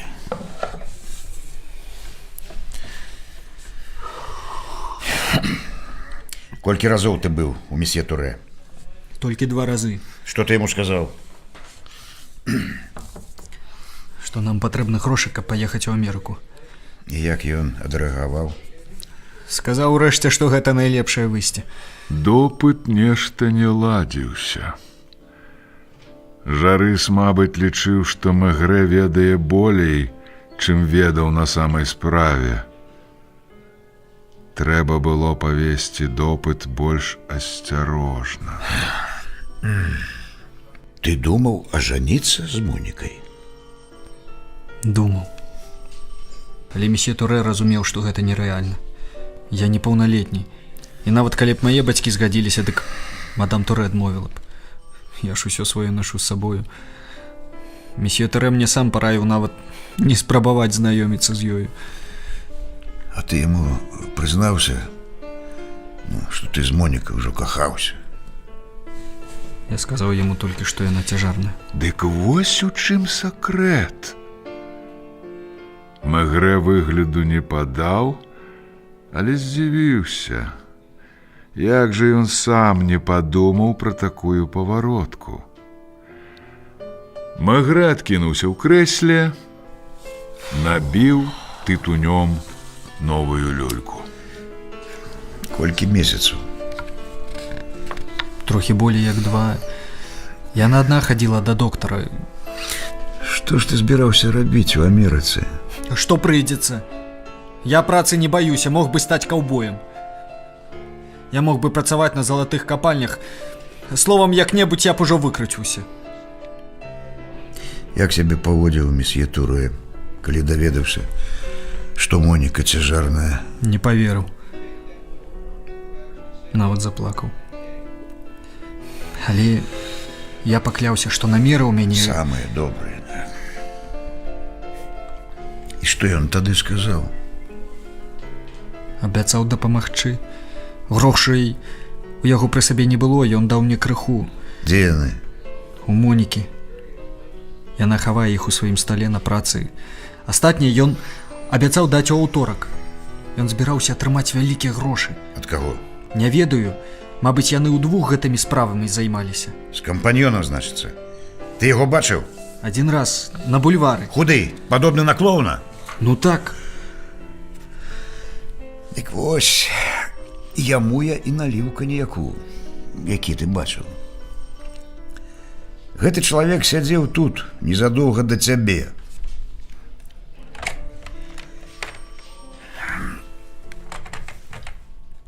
Люка, зайдзі да мяне на хвілінку.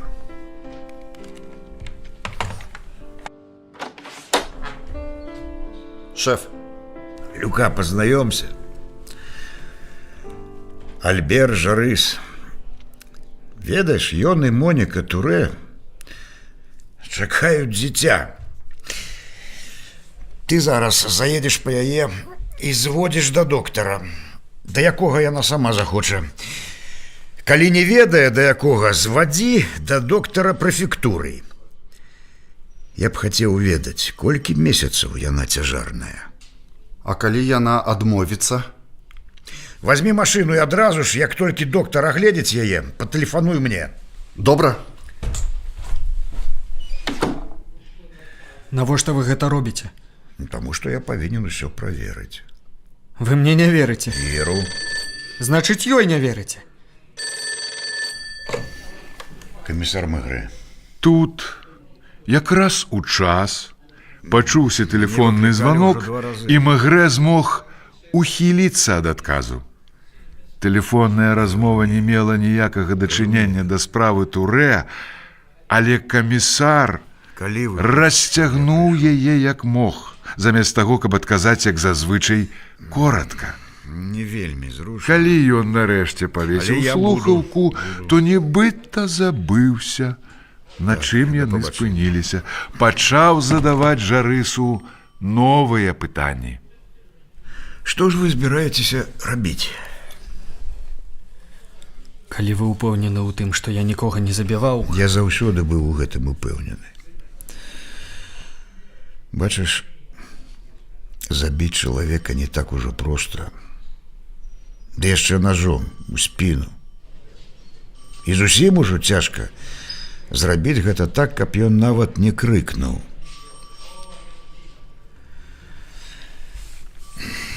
Ты поедешь до мадам Турэ?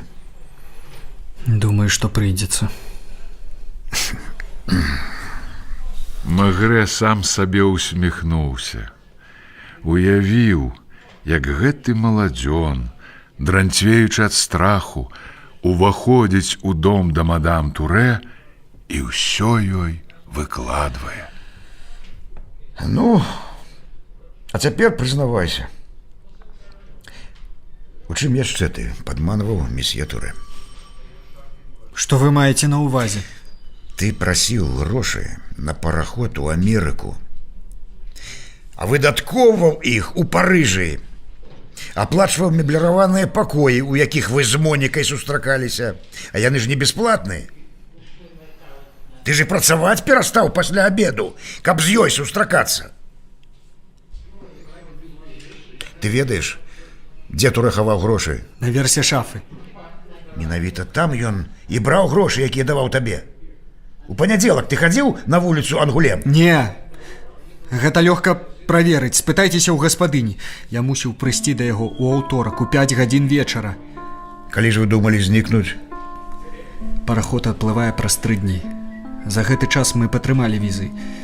Я ўжо падаў прашэнне. Так.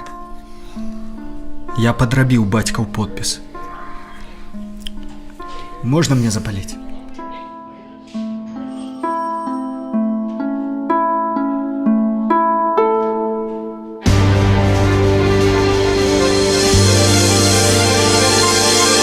Радыёсерыял «Мегрэ і чалавек на лаўцы».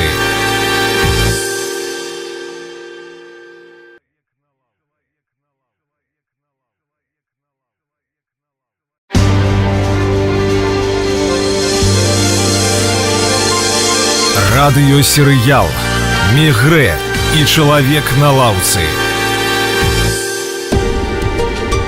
13-я серыя. Развязка наближается.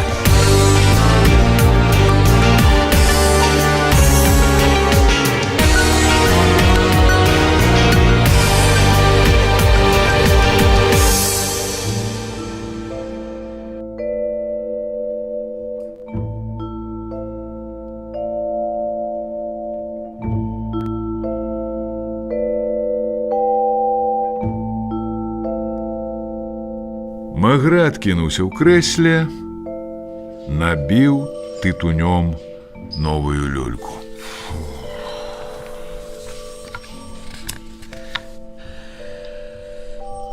Ну, а цяпер прызнавайся. У чым яшчэ ты падманваў месье Турэ? Што вы маеце на ўвазе? Ты прасіў грошы на параход у Амерыку, а выдаткоўваў іх у Парыжы, аплачваў мебліраваныя пакоі, у якіх вы з Монікай сустракаліся, а яны ж не бясплатныя. Ты ж і працаваць перастаў пасля абеду, каб з ёй сустракацца. Ты ведаеш, дзе Турэ хаваў грошы? Наверсе шафы. Менавіта там ён і браў грошы, якія даваў табе. У панядзелак ты хадзіў на вуліцу Ангулем? Не, гэта лёгка праверыць, спытайцеся ў гаспадыні. Я мусіў прыйсці да яго ў аўторак у 5 гадзін вечара. Калі ж вы думалі знікнуць? Параход адплывае праз 3 дні. За гэты час мы патрымалі візы. Я ўжо падаў прашэнне. Так. Я падрабіў бацькаў подпіс. Можна мне запаліць? Магрэ кіўнуў. Цяпер, пасля кавы, камісару раптам вельмі захацелася глынуць каньяку. Але ж ці мог ён пайсці ды зноў дастаць гэтую пляшку з шафы? Вы мяне па-ранейшаму лічыце прахіндзеем? А ты сам як думаеш? Табе было прыемна, калі б такое зрабіў твой сын. Я выхаваю свайго сына інакш, яму не прыйдзецца. Алло. Гэта вы, шэф? Так. Я знайшоў усю іхнюю скарбніцу. Што ты кажаш? Чакай, чакай, я перайду на другі апарат.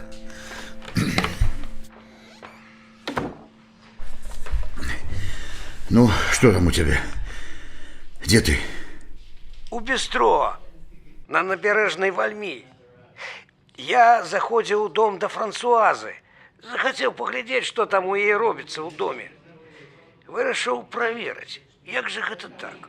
Акрабат ідзе на пасадку і пакідае яе ні з чым. Ён жа жыве з ёю 10 гадоў, і, як мне казалі, дужа яе цэніць. Мне пашанцавала. Франсуаза была дома. Магрэ слухаў, чакаючы навіны, але незадаволены. Ён вельмі не любіў, калі інспектары занадта ўжо бралі на сябе, асабліва калі яны былі як Неве, не з ягонай брыгады. Ты сказаў ёй, што шрамы арыштаваны? Нельга было. Працягвай. Кабета вырашыла, што яго злавілі, калі ён выцягваў кашалёк. Яна падняла гвалт, але я абшукаў кватэру. Нічога не знайшоў, пакуль не прыгледзеўся да вялікага жалезнага ложка ў спальні з такімі меднымі шарамі. Адкруціў гэтыя шары і знайшоў у адной спінцы 200 000 франкаў, згорнутых у трубачкі. Франсуаза вачам не поверила. Як залемантуе, мець такія грошы, прымушаць мяне прыбіраць пад'езды. У рай ён уже, пэўна, не трапіць, няхай толькі вернецца. Кляла яго, як магла. Я пераканаў яе, што ён хаваў гэтыя грошы на той выпадак, калі з ім што здарыцца. Дык вось, ён не мог спусціць адразу такую буйную суму. паспеў прайграць толькі частку. А ў мінулую суботу яны дзялілі, мабыць, здабычу. І калі падзялілі яе пароўну, то ў турэ таксама былі вялікія грошы. Усё. Дякую. Звярніся да свайго камісара. Трэба абшукаць кватэру згодна з парадкам. Не хапала яшчэ, каб нас абвінавацілі, што мы самі падкінулі грошы. Выбачайце, я ж хацеў як лепш. Мегрэ кінуў слухаўку і звярнуўся да інспектара, які сядзеў у гэтым, куды камісар перайшоў, пакоі. Марыс, зайдзі да камісара Антуана. Папрасі яго праверыць даныя па ўсіх крадзяжах у крамах на вялікіх бульварах, прыкладна за 2 апошнія гады. Крадзяжах у час абедзенага перапынку. Добра. Мегрэ вярнуўся ў свой кабінет і адпусціў інспектара, які пільнаваў юнака. Зірнуў на гадзіннік і прыкінуў, што Моніка з Люка павінны ўжо быць у чакальні ў доктара. Вы погарджаете мною.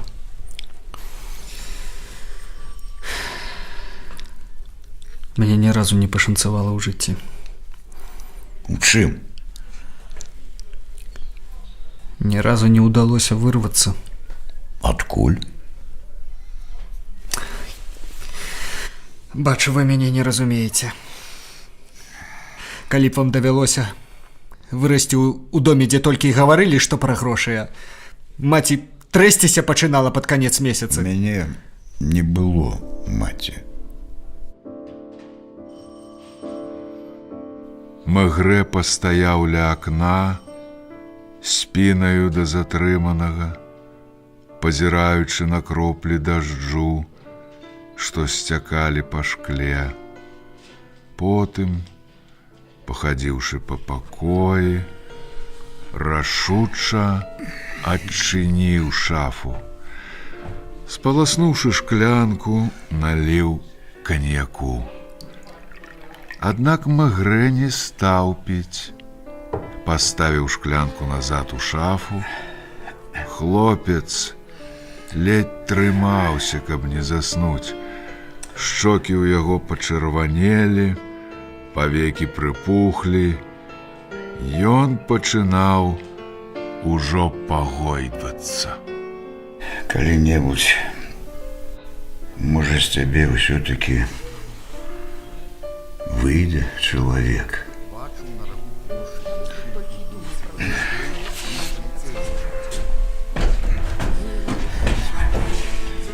Мегрэ адразу здагадаўся, што гэта Люка і Моніка. Трэба было вырашыць, прымаць дзяўчыну ў кабінеце або ў суседнім пакоі. Убачыўшы Жарыса, Моніка сутаргава прыціснула да сябе сумку, застыла і разгневана зірнула на камісара. Ты звадзіў яе да доктара. Вынікі? Зусім яна не цяжарная і ніколі ёю не была. Жарыс не верыў сваім вушам. Напэўна, цяпер ён лічыў камісара самым жорсткім з людзей. Тым часам Мегрэ зачыніў дзверы і прапанаваў дзяўчыне сесці. Што вы можаце на гэта сказаць? Жарыс, клянуся табе, я сапраўды думала, што зацяжарала. І як доўга вы так думалі? Камісар падміргнуў Люка, і яны выйшлі ўдвух з кабінета, пакінуўшы Моніку і Жарыса сам-насам. Як толькі я сказаў, што нам трэба схадзіць да доктара, яна адразу ж закруцілася. Але я перадаў ёй тое, што вы сказалі. Мегрэ падышоў да дзвярэй свайго кабінета, прыслухаўся. Жарыс і Моніка маўчалі. Потым зайшоў да свайго начальніка і далажыў яму ўсе навіны, пабываў у іншых кабінетах, пагаманіў з калегамі. Калі вярнуўся ў свой кабінет, Жарыс і Моніка сядзелі на тых самых крэслах і на той самай адлегласці. Твар у дзяўчыны быў такі ж суровы, як у маці і яе цётак. Калі яе позірк спыняўся на Жарысе, вочы напаўняліся нянавісцю і пагардаю. Я отпускаю вас. У газетах пра ўсё гэта будзе? Я ім нічога такога паведамляць не збіраюся. А маці раскажаце? Можна абысціся і без маці. А майму начальству? Не. Вы ўсё гэта наўмысна зрабілі? Наўмысна. Ты, Альбер, таксама вольны. Што ж ты не бяжыш за ёю? Вы думаеце, трэба бегчы? Што яна табе сказала? Назвала мяне ідыётам. А яшчэ забараніла мне размаўляць з ёю.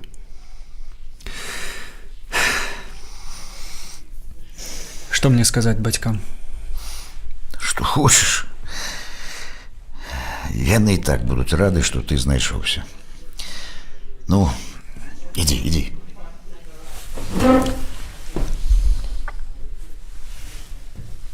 Скажите, я не прохиндей? Ты дурань. Яна сказала правду. Иди.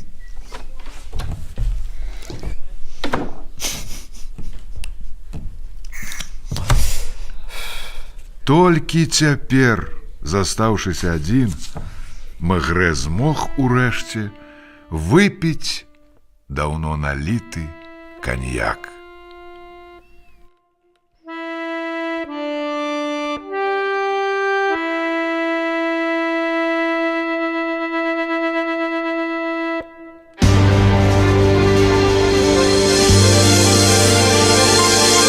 Радыёсерыял «Мегрэ і чалавек на лаўцы».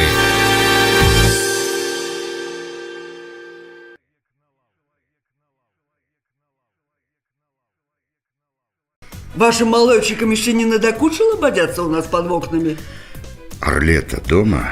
Я сам подымуся.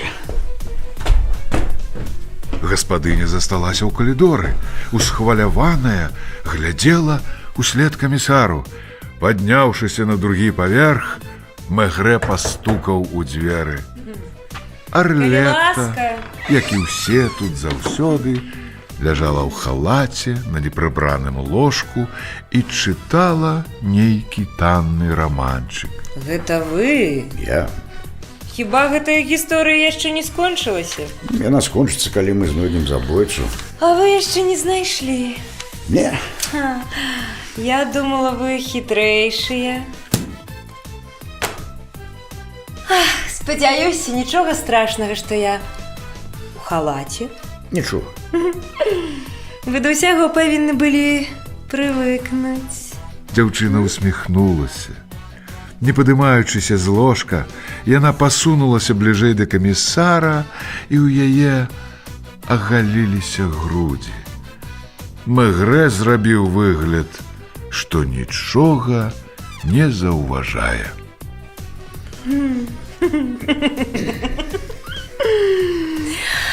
Гэта ўсё, чым вы можаце адказаць? На што?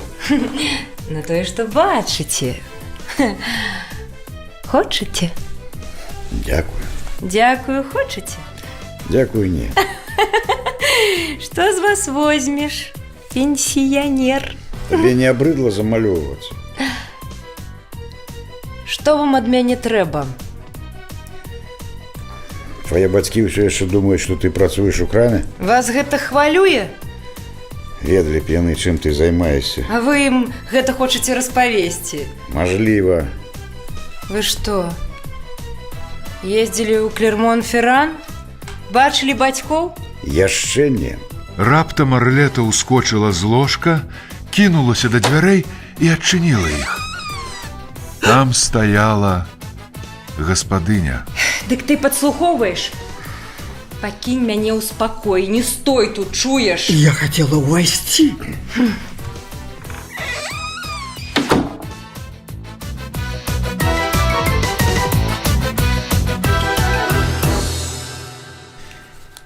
Вы жывяце тут ужо год.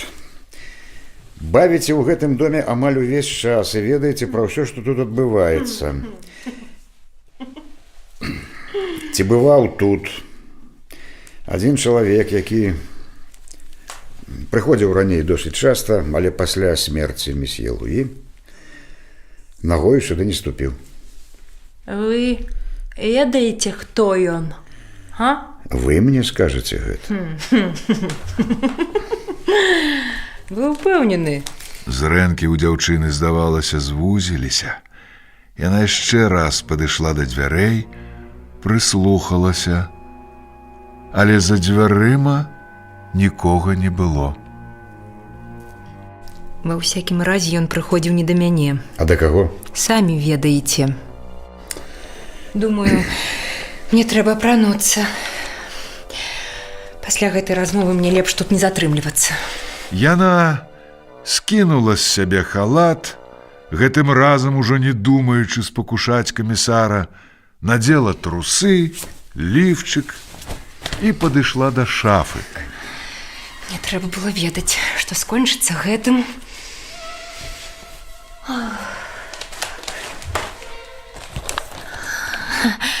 А вы, напэўна, вялікі спец. Гэта мой хлеб знаходзіць злачынцаў. Дык вы яго знайшлі? Не яшчэ. Мегрэ выняў з кішэні партманет і дастаў з яго фатаграфію чалавека гадоў 30 са шрамам на левай скроні. Арлета зірнула на фатаграфію, аднак нічога не сказала. Гэта ён? Вы ж ведаеце. Так, куды мне дзецца, пакуль вы яго арыштуеце? Наш інспектор знойдзе вам надзейнае месца. Што вы ведаеце пра Марка? Каханак гаспадыні. Можа, тут не трэба гаварыць пра гэта? Дзе ён цяпер? Не адказаўшы, яна запіхнула рэчы ў валізу. Відаць было, што яна дужа спяшаецца выйсці з гэтага дома. Мы продолжим гаворку на вуліцы. Ой, а вы галантны кавалер. Яны спусціліся ўніз. Дзверы ў гасцёўню былі адчыненыя. Гаспадыня замерла на парозе. Ты куды? Туды, куды павядзе камісар. Вы яе арыштавалі? Мегрэ упіхнуў валізу ў машыну і сказаў Лапуэнту, каб той прыходзіў у бар на плошчы Рэспублікі. Потым Мегрэ аддаў загад шафёру і пайшоў з Арлетаю.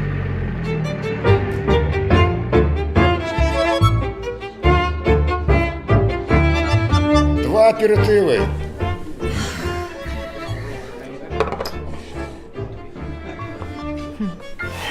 Дзе цяпер Марка?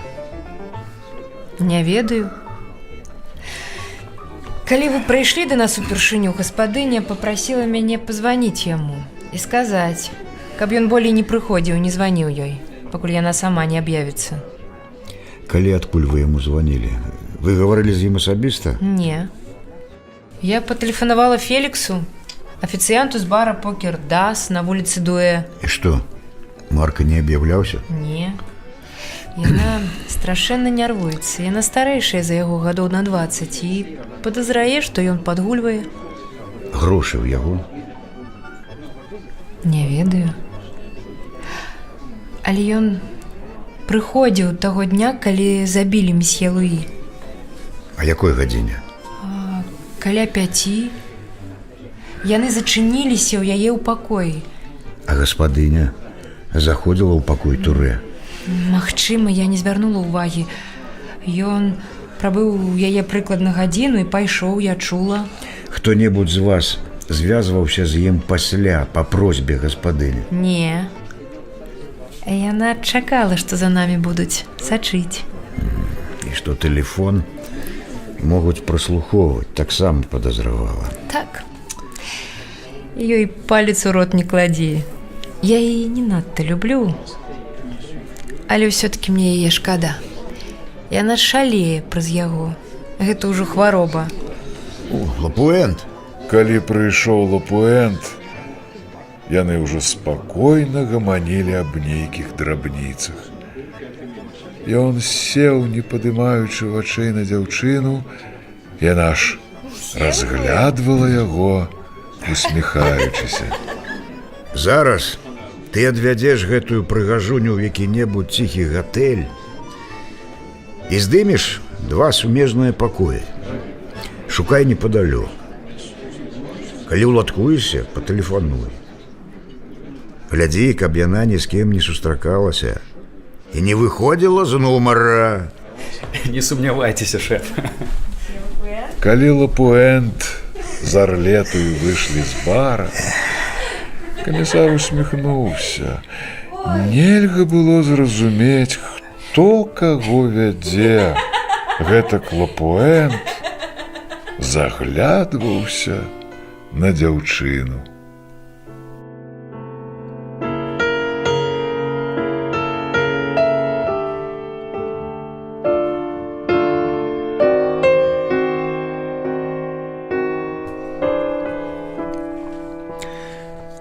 Праз 2 дні афіцыант Фелікс з бара на вуліцы Дуэ раптам знік.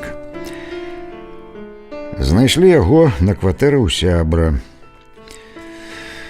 Ён вытрымаў доўгі начны допыт, але ўранку прызнаўся, што ведае Марка. І сказаў, дзе яго шукаць. Марка уцёк з Парыжа і хаваўся ў начлежным рыбацкім доме. Ён двойчы стрэліў, перш чым яго схапілі. Грошы турэ ён хаваў у поясе, які яму пашыла Марыета Жибон.